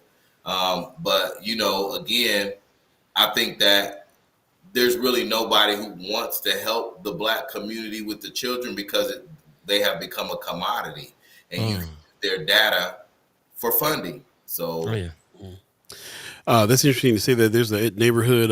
There's a house in North Omaha called the Mini Hoonie House. You know what part of North Omaha I'm talking about? What's the area over there where the cafe is and all that? I never remember the name of this area. On the other side of Miller Park. What's the name of this? Florence. Thank you. Yeah, Florence has a neighborhood that has a house called the Mini Hoonie House. I've been to it once. It's a neighborhood house. There's several owners in the neighborhood that are taking care of it. They open it up to let people come in and buy crafts and do things. And there's the people that have the little neighborhood jarring, canning companies, and they sell their fruits and their things there. You can kind of go in there and kind of hang out and so on. And it reminded me of in my family back in the day, there used to be this house called the Allen House, where people in the family that were in trouble or something happened, they can come to that house and get their bearings and get some help to go through. And it was also owned by several people in the family. So that's a great, this hood house idea, I think is really great. In the chat, somebody was saying, what is a family rescue resource center that the county and them are involved in supposed to be doing? We have resource centers, but this hood house sounds like a better situation to me. Yeah. The resource center is placed in the courthouse. That should tell you everything about it. Okay, the resource center is placed in the courthouse. Okay. Is this a part of the new juvenile justice wing that they built downtown that's just sitting there they haven't done anything with, or is that They something might else? over there, but they do have a resource center. And when I brought that bill, they was like, "Oh, but we're already doing something." I was like, "No, you're not." Like, families and kids ain't coming down to the courthouse to get help. No. We got to put stuff where people at to get them the resources they need. Yeah. It feels too much like walking into the belly of the beast. Yeah, we got to stop expecting people to just show up just because you created this organization that people just gonna walk in the door. One, they don't trust you, especially they don't trust walking into a courthouse. Like, Sherman idea is amazing. I think that's something that needs to be done. Man. Well, I mean, think about it. If you teaching them how to cut grass, and maybe y'all have the equipment there, so the neighborhood kids can start a lawn service, you know. And then if you're teaching them carpentry and selling dog houses, that's money for them to start earning. You know what I mean? And even if you have the living room with the computers and maybe some gaming downstairs where they can learn how to stream and make money streaming, it's all about them being able to have some type of income. Where they not turning to the streets for the income, you know. And if you go to the hood house every day and learn a trade, and no matter what your age is, you start learning. I mean, I don't see where it could go wrong, and making sure that you have the right type of people there, and make the setting like a family setting. So have the elders there, the young person from college, the middle school person who get rejected by his peers because he's a positive middle schooler. When I was in Des Moines, it was a 6th grade kid on the panel. And he I know the smart things to do or the right things, but he get rejected by his peers because they like, oh man, you know, positive, blah, blah, blah. Oh, yeah. That little kid will feel accepted being able to go there and tell the other kids his age, hey, this is not, you know, bullying and making fun of people's shoes and all that stuff is not the play. Right. And having a family orientated environment there, I think would be beautiful right in the neighborhoods throughout the United States. But again, I don't know if the United States is really interested in fixing the issue because we are a lucrative business now. Oh, yeah. The people. So, man, appreciate this conversation. Huge. Yeah, it's very huge, man. And appreciate the work that you brothers are both doing. Again, if you're just joining us, Brother Wells is going to be down trying to help this young lady get her kids back. 2:00. Courtroom 305 at the courthouse. They can use some support, some boost to the roots. Come down and do what you can do to kind of be around that situation and support the sister. And also the efforts that Senator McKinney is going through as well, stuff that he has been doing with bills, the stuff that he's going to continue to do. Tell us about your campaign real quick. We got about another minute left here in the broadcast. Tell me how your campaign's rolling and what's going on there. It's been cool. Just really just right now, just doing a lot of planning, working through when I'm gonna schedule my kickoff for the general election, and just trying to map out the strategy to win in November. But I mean, I'm focused on the things that I was focused on before I got in office and why I ran for office, and Mm-hmm. really just to focus on the people in North Omaha. Try to bring some dollars back to the community, work on the criminal justice system, work on systems like DHHS and those type of things, and try to also make sure our kids get better educational opportunities. I keep getting asked about this like school choice question or whatever, and I keep telling people like at the end of the day, I want kids that look like me to get an education and not be failed. Nobody can sit in front of me with a straight face and tell me that it's okay that we're graduating kids that are functioning literate. Mm-hmm. I don't care what system it is, as long as it's taking care of our kids. Honestly, like whether it's another system or this system, we got to fix it. We got to make sure our kids aren't being failed at the end of the day, and that's where I lead people. So I mean, people could feel how they feel about my position on this issue, but at the end of the day, I care about the kids probably more than the people walking around petition signatures things, especially kids that look like us. So it is Yeah. Mm. this, and I'm just focused on just doing the work, man. I'm not concerned about myself. I'm not concerned about who I'm running against. It's only about the work. It's only trying to work for the people, because I still got to serve as a senator. I still have to show up and do my job. So that's what I'm focused on. There you That's go. what's up. That's There you what's up. go. Good luck to you on that. Last words, Brother Wells. I know that you got this call to action at 2 p.m. for room 305 at the courthouse to support any other things that's coming up here I know you got more irons in the fire on some stuff. What else can we help support on? Really, that's right now. That's going to be the key focus. I did finally get a hearing date for myself, July 31st at 2:45 with OHA, and Mm. that's going to be courtroom 411.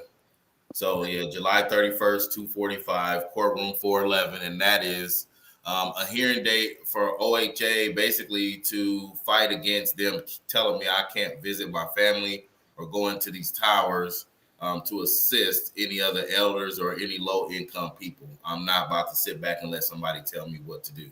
Man. You can't Like the shirt said. do. Yeah, so that's what we doing. What courtroom did you say that was? 211? That'll be courtroom 411. 411. 411. Yes, sir. July 31st, 2:45 hearing date. And we got definitely with the BAA, we got the flag football jumping off. Me and my wife and daughter finally finished hand pressing and weeding and doing the 128 shirts. Wow. It was all week, but all three of us put in our efforts and we got it done. So the flag football games is popping every Saturday. You can catch the games, and man, it just means so much to me to see them children out there in them shirts that all three of us worked on to get done. So, Man. shouts out to the BAA for trusting us with doing those jersey shirts. And so, man, it's been a beautiful thing. Yeah. And man, yeah, we Man. forward with seeing all them children out there on the field is just amazing, man. Brother Kasim and them guys, man, that's a special bunch of people. And like I told them, you see little kids now, but in 10 years, those will be the teenagers that everybody is trying to say is doing this or doing that. And you're changing that curve. That's called prevention. You know, you don't have to react and try to break up fights. We talking about prevention from ever going to that, you know, crime side. So that's what it is, man. That's what's up, Yeah. man. Yeah. Brothers. Any place where we can find this flag football schedule? The flag football schedule, you know what? I'll get it from Kasim and post it and pin it to my page or put it in Friends and First Guy. Thank you. But I know they having their games every Saturday. But I'll get the times and stuff. And they're over there on the park over there off of 30th in Spalding, right? Is that what? Sometimes, because I think they're starting to utilize other fields like Simple Foundation. Shouts out to Sal. He's been the one helping them even cover the cost of those jerseys and having those, the field space. So the one on 30th was from the Simple Foundation, and then they have a field over there. I think they're gonna start letting them use too. So Okay. Nice. Nice. We got here brother Sal on. He's been on in the conversation for a little bit. Yeah, a couple times. Appreciate you, brothers, man. I'm gonna let you guys get on about your day. I really appreciate you guys coming through today. This is the last conversation we have over this of the season. Actually, Go ahead. To that, I did have one quick question for Senator McKinney. This is a story that we have pulled in regards to the Inland Port Authority. And the last time we spoke to you was right before the board was announced. And since then, the board has been announced. Questions are coming out. And I, again, as a drafter of the bill, just want to get a quick, don't want to hold on to you for too long. Just get a quick post of how you feel about how it's going so far and what to expect moving forward. I mean, going, I really don't like the whole conversation around it because it's been like presented as like this, like the Inland Port Authority is like this big conspiracy, but I think people forget how we got to even getting to the inland port. And what I try to tell people is I could have not introduced the bill and people would have got $90 million and they would have been able to do what they want. There would have been no oversight of the funds that were coming in North Omaha. Right. Which means they wouldn't have been in North Omaha. So I'm not saying it's been a perfect process because I ain't been a part of the process after the bill is passed. That's on the city in a lot of ways.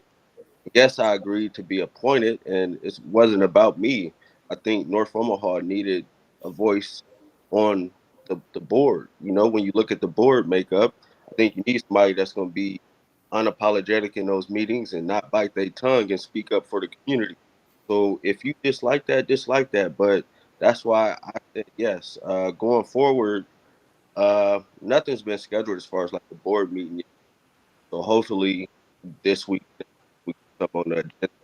But then we'll have to appoint the community advisory board.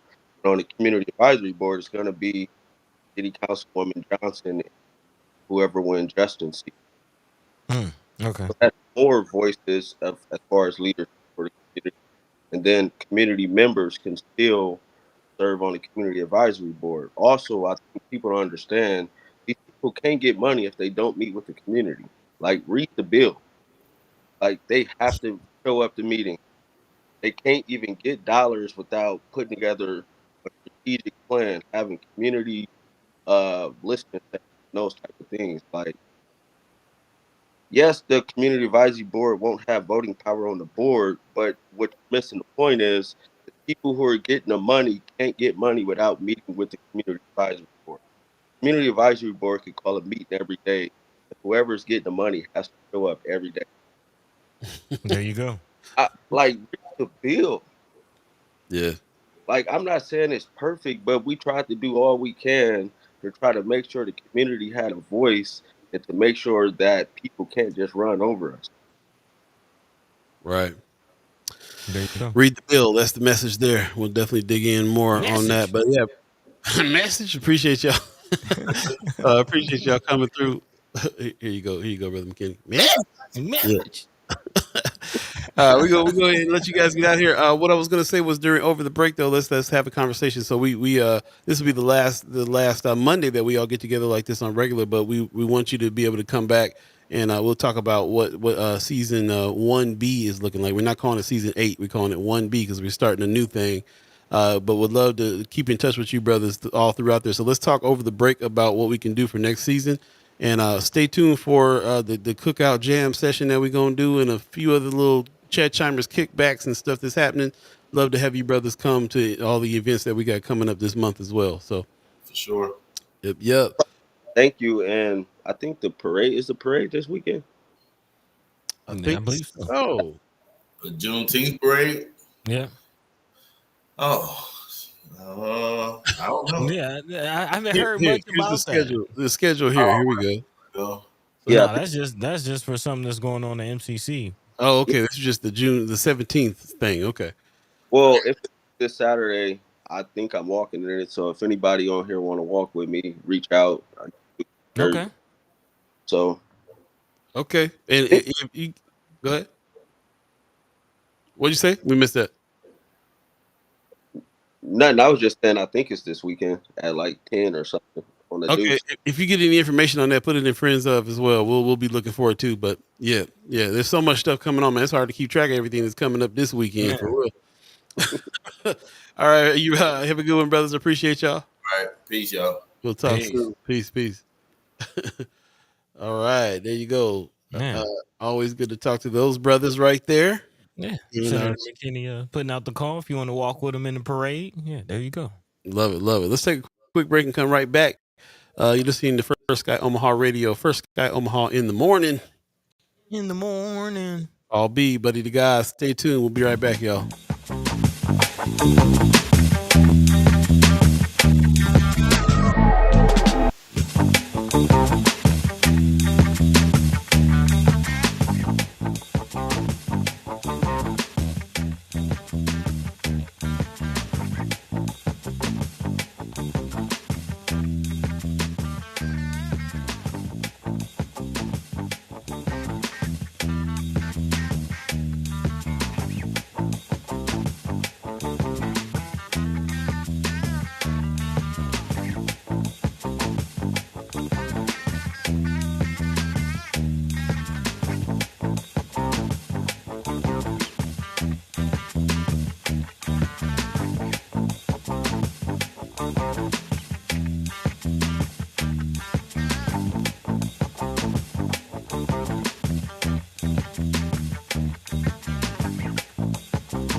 Welcome back. You're listening to First Guy Omaha Radio. First Guy Omaha in the morning.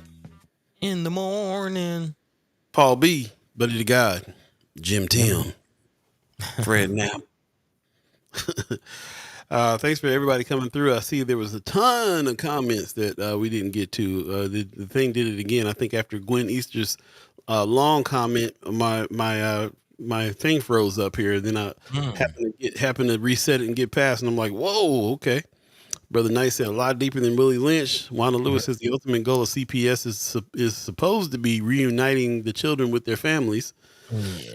Last we talked about there. Go back and check out Miss Gwen Easter's comment, and then she also says, "I know many parents that did everything they were supposed to do and still didn't get their kids back or had or hard time doing so." Marlon Harris in the chat said, "We need more healthy families adopting and fostering kids. There's too many bad apples out there." Okay. Kimmer Snipe says, what is the family resource center that the county and them are involved in supposed to be doing? We didn't really answer that question, but we did find out that resource center is inside the court, which means that probably not a lot of people are utilizing it. Mm-hmm. Wanda Lewis says, "I know of an ex-boyfriend who had a child in the home of a called CPS with false allegations. When the mother got a new boyfriend, he done it several times." So this goes along to that bill that Senator McKinney was talking about. He's trying to push, false reporting. It's real easy for folks to, you always think about like Karens and folks that are just kind of like, what are they doing with their, I'm going to call CPS on them. And, like happens more than you think. Yep.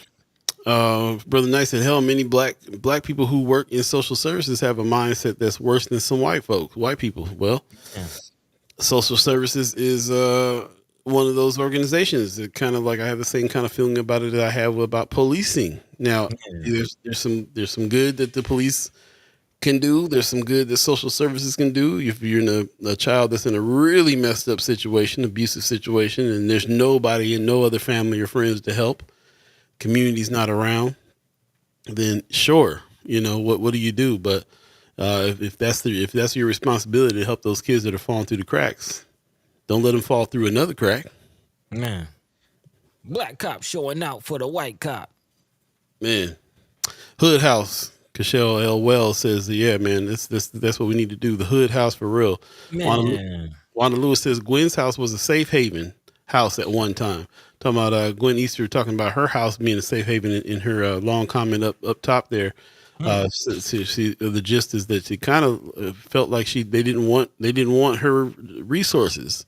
So yeah, I would definitely go back and check this. As a matter of fact, I'm gonna go through a little bit. She says, years ago when I started my organization, We started helping parents who had kids in foster care by allowing parents to attend the Youth Adult Literacy GED program, job readiness class. We also helped parents. We talk about this all the time. Support, family support, not just kid support. She says, one day I got a phone call from someone in the court system, and they told me that they didn't want me to leave my organization brochures like that, like they were allowing other organizations to do. The caller told me when we had enough organization brochures. I was like, wow, really? So I prayed and told God to send me any parent he wanted me to help. I felt that they didn't want my organization to help because they were offer a lot of help. In many cases, caseworkers had bad attitudes, and at times that they would be late for parents' visits. They would make bad reports on parents just because they could, and if a parent was a few minutes late, they wouldn't let them visit. I had so many stories on treatment of parents in foster care system. Yep.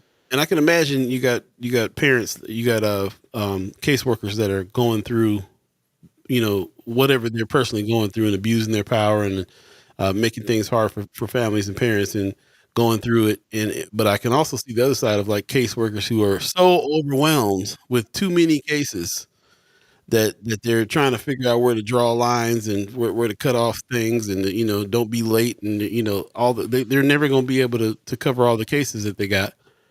And that's got to be mad frustrating. Yep. Again, my partner worked for Heartland Family Services for some years, and I saw it firsthand. And yeah, it is a thing where caseworkers have to be at a meeting across town at 5 p.m. and then the parent is late, and then they gotta be at another visitation. Then the following hour on the other side of town. It's logistics become a nightmare when you talk about caseworkers having too many cases and having to be present for visitations and court meetings and hearings, and it's a lot. It's definitely a lot, having seen it firsthand. But also on top of that, on top of all that stress, if you don't have the right mindset, if you don't have the right intentions, if you're just looking at it as a job, or if you just have biases, that I've heard too many stories of, caseworkers just looking at parents a certain way, from a certain background, and just looking like, this parent isn't worth much, or X, Y, and Z, when they're just struggling to, make things happen. Or they're just perceived to be people that aren't involved as they should be, or not doing what they should be. Right. You know what I'm saying? I can see being a caseworker and being like, y'all halfway showing up here. Like, you know what I'm saying? Like, get it together. You got that get it together thing that you want them to do that. But you're there because they don't have things together, and everybody needs help and support. So you got to have a really emotionally intelligent attitude to be able to deal with families with problems. So, and if your load's too big, you don't have room to have that kind of emotional intelligence to keep yourself on track with your attitude. You know what I'm saying? Like, but Brother Sherman, man, like he laid it out, and it's quite an idea, and it kind of gets the mind going. Like, okay, DHHS has about 4 billion. What if they put a 1 billion, into a program like that? So rather than paying for whatever it costs to have this whole child welfare system and all these resources, you do this hood house thing, and how much money, what does it really take to go down that rabbit hole, and really what is the economics behind that? How much will that cost? How much does that weigh against what the state is already doing? Because it's a brilliant idea. It's a brilliant idea, and I can't help but to think of the Black Panther Party when I think about that, and the programs and how they were getting down. That's exactly what was happening. The Black Panther Party, the brothers and sisters came together, found a house on the block, opened up shop. They had breakfast programs, self-defense programs, civic programs. It was going down. I'll put it to you like this: with everything we're learning, like from the land bank, for instance, for us to not be able to grab some land or grab a spot, if we can't get 10 folks together to hold a spot down, then where's the hope for the rest of North Omaha? Man. If we can't organize just that much, if we can't organize enough to just have one hood house, then what are we doing? You know what I'm saying? we all should be able to make something happen like that. I mean, I've seen it happen, right? I've seen it happen in North Omaha, in the Florence area. I seen what it is. I asked a lot of questions. Who owns this house? There's the neighborhood association owns the house. Okay. How does the neighborhood association get paid? Well, everybody chips in their money. Everybody chips in about $150 a month, and we hold this mug down. We don't even have it open all year. It's open part of the year. Everybody kind of comes and hangs out, sells their wares, eats food, gathers. Nice. Mini Hooney. I don't want to say it's not. It's Mini Lusa. Mini Hooney is a is a city in Omaha. I mean, in Hawaii. I'm getting mixed up.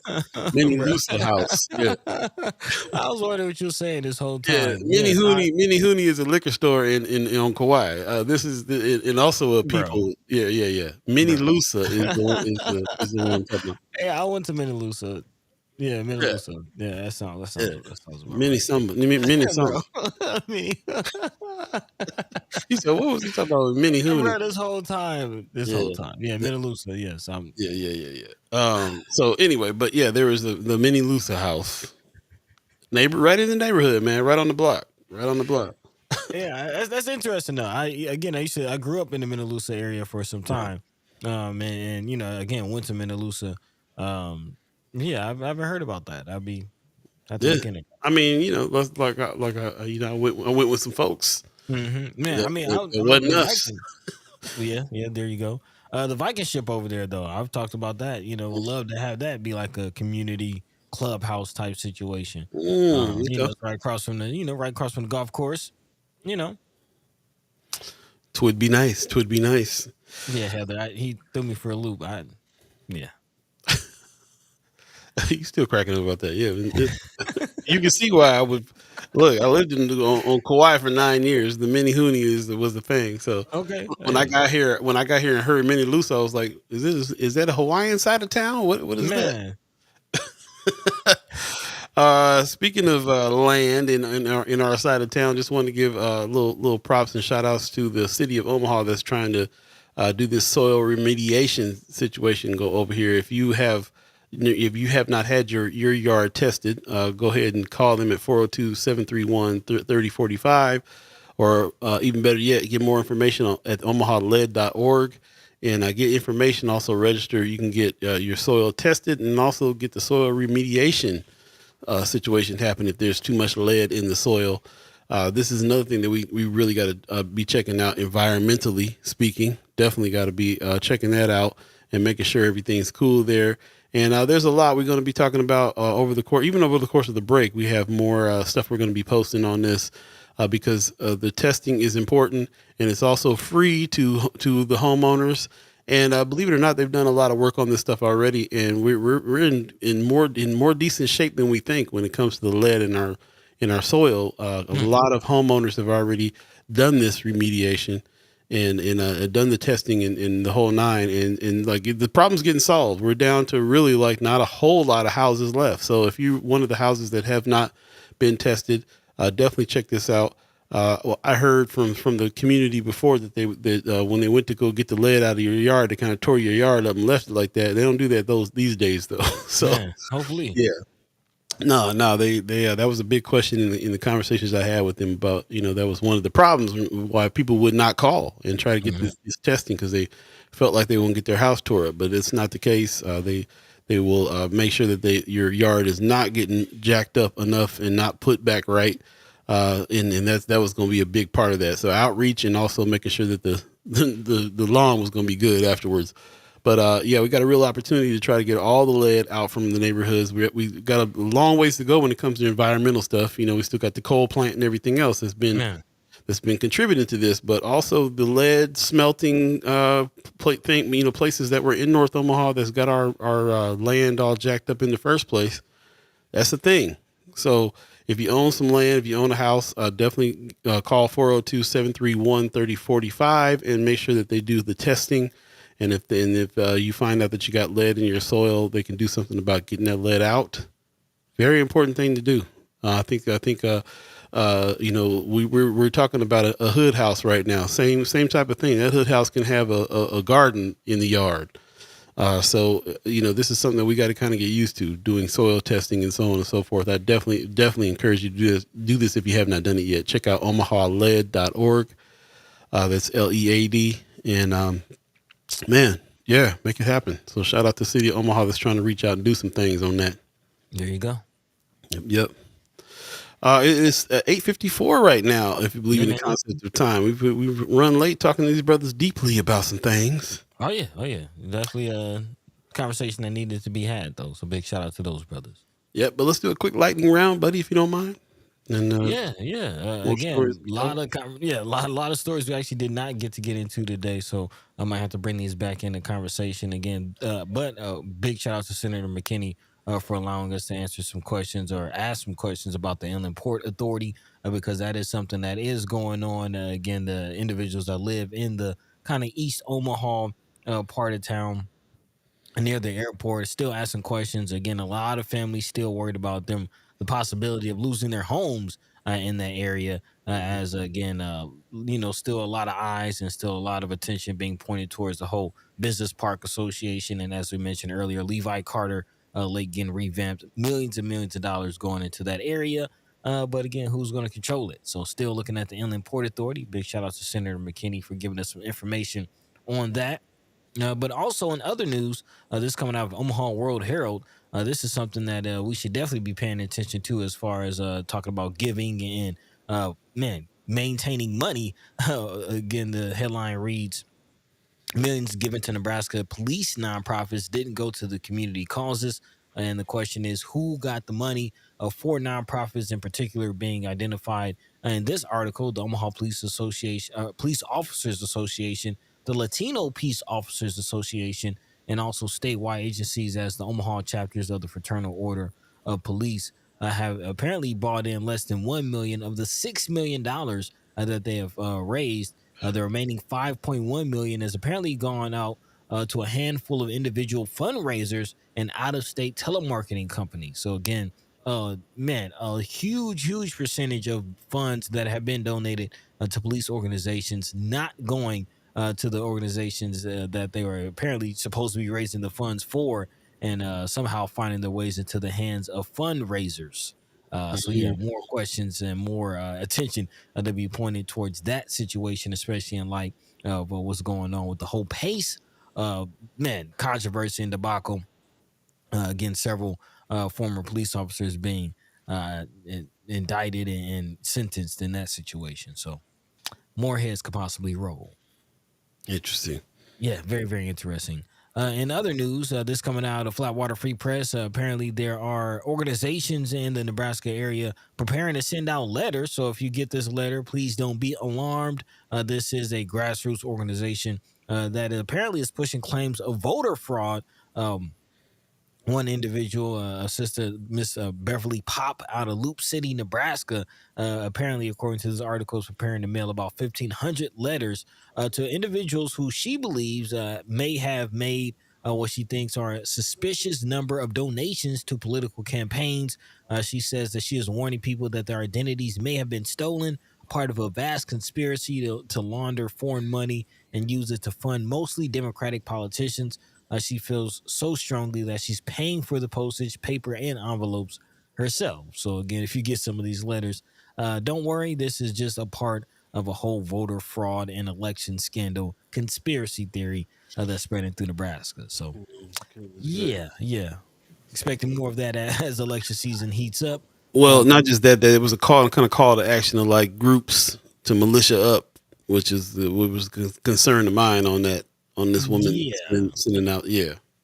Again, this is a full Flatwater article, so we might need to look more into this. But this is a couple also with the Nebraska Examiner report that white nationalist and anti-LGBTQ activity is on the rise, according to an annual report from the Southern Poverty Law Center. And of course, Nebraska has been identified as a hotbed for those types of activities. Again, the most hate groups and white supremacist, active hate groups and white supremacist groups in the nation apparently are located in Nebraska. About 21 different groups in Nebraska alone. So Yeah, Amazing. yeah. When you hear about conspiracy theories and the call for militias and things like that, yeah, you'll perk up. So definitely something to look out for. More conversation to be had around that one as well. In other news, this coming out of Channel 3, more and more families are still struggling to get on their feet, especially after these storms that have happened over the past month or so. Again, several high profile tornadoes, rainstorms, flooding, leaving a lot of people homeless and struggling to find what to do. Several families bouncing from hotel to hotel right now. And a big shout out to Heartland Hope Mission, which is a nonprofit who's helping with those efforts. Apparently, they have about 20,000 fundraising goal to help families with first month's rent, deposits, food, and more. And the donor is matching every donation up until June 14th. So there's still some time if you want to get down and help families, again, struggling to make ends meet, to just make it through the situation. You can do so. Again, Heartland Hope Mission is looking to raise about $20,000 to help these families. So big shout out to those who have already helped, who have volunteered, who have gotten out and assisted people struggling with these disasters. So again, there's that. And last but not least, we'll dive into one more story. This coming out of Channel 3, something to look out for, especially if you're planning on throwing some meat on the grill this summer. Bird flu is spreading. So definitely look out. It's apparently getting into livestock and possibly making its way into the chicken farms. There's been a few reports of some farms out of Iowa. Actually, the Iowa Department of Agriculture has chimed up on this situation, saying that a highly pathogenic avian influenza, also known as bird flu, has been detected in a dairy herd in O'Brien County, Iowa, making Iowa now the 10th state with confirmed bird flu in the dairy herd. So again, if you're planning on throwing some burgers or some steaks on the grill, yeah, you might want to think twice and be careful Drinking about some that milk. situation. Yeah, drinking some milk, all of that. So First, there's first a of all, public the health. bird flu, the chicken in the first place. They're killing all these chickens because they got the bird flu. Now it's Man, spreading yeah. to the beef. Yeah, and there's a low percentage, but still a possibility of it making its way to humans. So yeah, there's that. Good time to go vegan. Yeah, man. If there's ever. So yeah, that will do it pretty much for our lightning round, man. Again, a lot more conversation, a lot more things happening, but short on time. So there you go. Yep. Matter of fact, it's 9:01. We're already a minute past the agreed upon close down time. So we'll save the haps for Wednesday and Friday. But there's a lot of haps going on. So please definitely check out what's going on Friends of First Sky Omaha. And put your haps in Friends of First Sky Omaha too. Let us know things we need to be looking out for. And also, let us know your plans. We might be trying to link up and get, show some numbers of folks from the chat chimers in going to some of these events. So let's definitely check it out and discuss it together. Buddy's in town, so we're definitely going to have some events coming up. Stay tuned for that. Again, we're in our last week of season 7, so we got a couple special guests coming on Wednesday and a couple on Friday. It's going to be packed full of special guests, and we'll definitely be talking about it. So come on through. Really appreciate everybody who is here. Please spread the word. Get as many people in the conversation as possible. Share the show, and if you miss any parts of this show, go back to Facebook and YouTube and check it out. We were looking at the reason we had a chat chimer that told us that you couldn't really read the comments in YouTube, but that issue has seemed to be fixed. You can read the comments. You just have to scroll through the video because the comments kind of post up and show up as the video goes along. So you can kind of see how you can get to certain things. If you're watching it, then you can see new comments pop up. And if you need to get to a certain point in the video, then you can see the comments that were happening during that time in the video. So appreciate everybody who has been checking that out. So please definitely check us out on Facebook and YouTube. Like and subscribe on YouTube. That's kind of where we're headed when it comes to having future conversations here. Again, this is our last week of season 7. It's going to end on Friday. And then we take that month break off and we come back July 15th with the brand new wave. Can't wait to talk to you guys about some of the stuff that we're working on.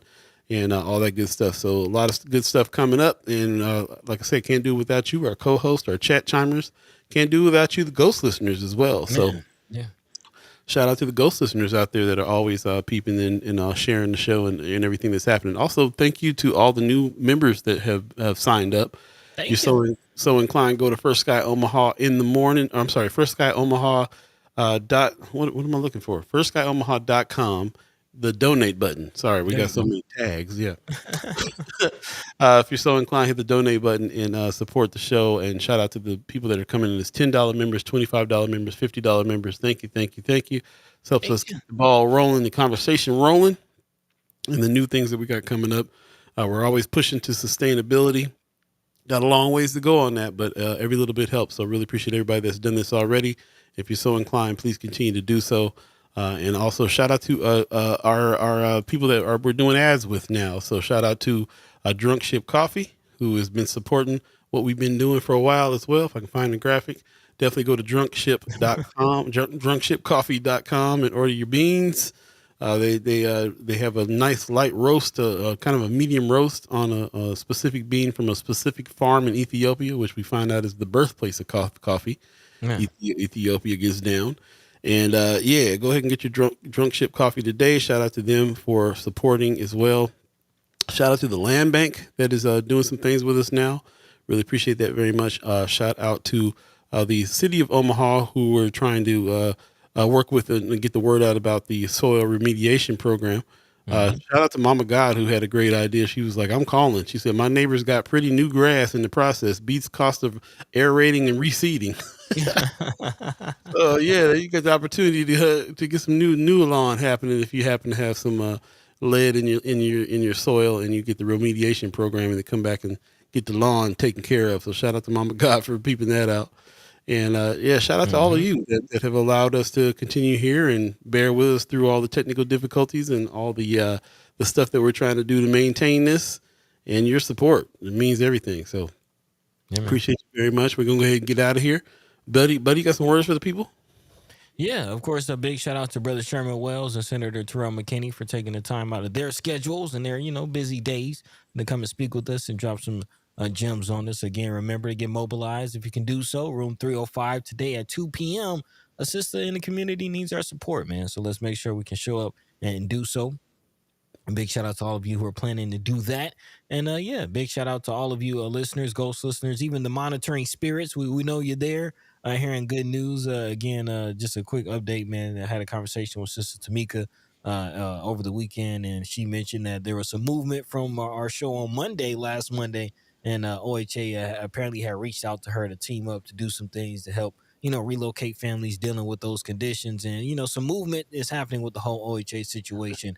And again, the conversations that we're having right here on this show are a part of that. So again, big shout out to all of you for joining the conversation. As always, letting your mind be free, letting your voice be heard, joining this endeavor, joining this enterprise that we are embarking on called First Sky Omaha, man. So we appreciate you. We love you. We thank you. We always say it, but truly, we mean it. This would not be the same without all of you. And again, let's continue to hold people accountable, because we see things move, things change, people chime up, and people, act right, get some straightening when they know people are watching, and not letting it go unseen and unheard. So we appreciate you, and let's keep on moving, man. Season 1B is coming up. 7 seasons. This is the last week, last Monday. So again, I'm excited, but looking forward to what the future holds. And again, yeah, Paul B. Yeah, man. I'm sitting here smiling because I'm thinking about we're at the Empowerment Network event and we're leaving. We're on our way out. We're in the lobby, and Tamika Renee stops us. We're talking about that. We're finding out that the show is we had a conversation on the show that continued after the show. Also, we ran into cousin Duke, who is now the person that's going to be helping us put some sound together for us to do some concerts. In that same moment, Bill King stepped up, and we talked to him about doing some morning show stuff with him. Yeah. At the same time, Petite Collins passed by, and she's talking about doing some training programs, and it was just like it was one of those moments where we kind of stood out there for a hot minute. And then Ricky Smith passes by, and we finally talked to him about coming on to the show. So in a moment of in a moment of just being at the right place at the right time, in 10-15 minutes. All these conversations, all these things happen. It's just a testament to living alive with one another, showing up for one another, and in the spirit of collaboration. So shout out again to the Empowerment Network, who just put that event on that allowed for a lot of things to happen that they didn't even have a hand in. They're just having the event, gathering folks, and we're out in the lobby making our own connections. So let's continue to do that with each other for real. There you go. Let's play a little. Yeah, man. Yeah, let's play a little. I love it. Love Supreme. 7 seasons is going down. Pop says, thanks for another good one. See you on Wednesday. Appreciate you. Yes.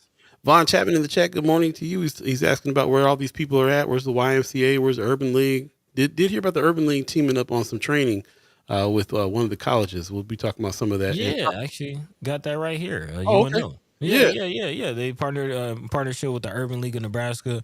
UNO is looking to pioneer a transformative initiative aimed at bringing education closer to you. Say goodbye to long commutes and hello to a brighter future right in the heart of our community. So the Urban League has teamed up with UNO to offer some classes and trying to get some diversity at UNO and try to get some brothers and sisters from North Omaha onto the campus. They have an intro to Black Studies, Black American culture, African American economics, and consumerism classes. So yeah, if you're interested, here's a link for that right there. Okay, got the link right there on it. So we'll definitely be talking about that more. Well, that's a big link. It's a long link. Yeah, man, my bad. There you go. Here's the link. Appreciate it. So yeah, we'll be definitely talking to a lot of these organizations here coming up in season 1B on what it is that's going on too, because we hope to be kind of the communication arm about what is happening. We need to first find out what is happening, and then we can talk about, well, yeah, y'all need to do more or whatever the deal is. So, so that's number one. It's good questions, Von Chapman. What is any of these organizations doing? Hopefully, we'll be able to bring them on and can inform everyone about what that is. So, we'll do that. Brother Knight's cracking me up since they're telling the cows not to be species phobic. Bird flu just ain't for the birds; it's for the cows. Yeah. Cows too. Paul says, Paul, Pratik is a cousin, right? Yeah, I know. Yeah, we know. Thrice removed or something, right, Pop? So we'll figure it out. Anyway, let's go ahead. We're gonna go ahead and get out of here, man. You guys have a great day. Take care of yourselves. It's supposed to be really warm this week, getting up into the 90s. It's supposed to be a hot one, and it's also going to be very humid. So check on your loved ones. Make sure that the air conditioner is pumping like it needs to be, and all that good stuff. And watch yourselves. It's gonna get hot. Yeah, and I'm hearing rumblings about storms this weekend as well. So, but tomorrow is supposed to be a thunderstorm in the morning and 90 degrees at the same time. Hey, that's great. Hey, no. Jim Tim ain't happy. Jim Tim. Yeah. Might need a nap. Yeah, Fred nap for real. Yeah. We'll see you soon, y'all. We'll see you Wednesday. Peace. By the way, the Van Glorious. This is protected by the red, the black, and the green. At the crossroad, with the key. By any means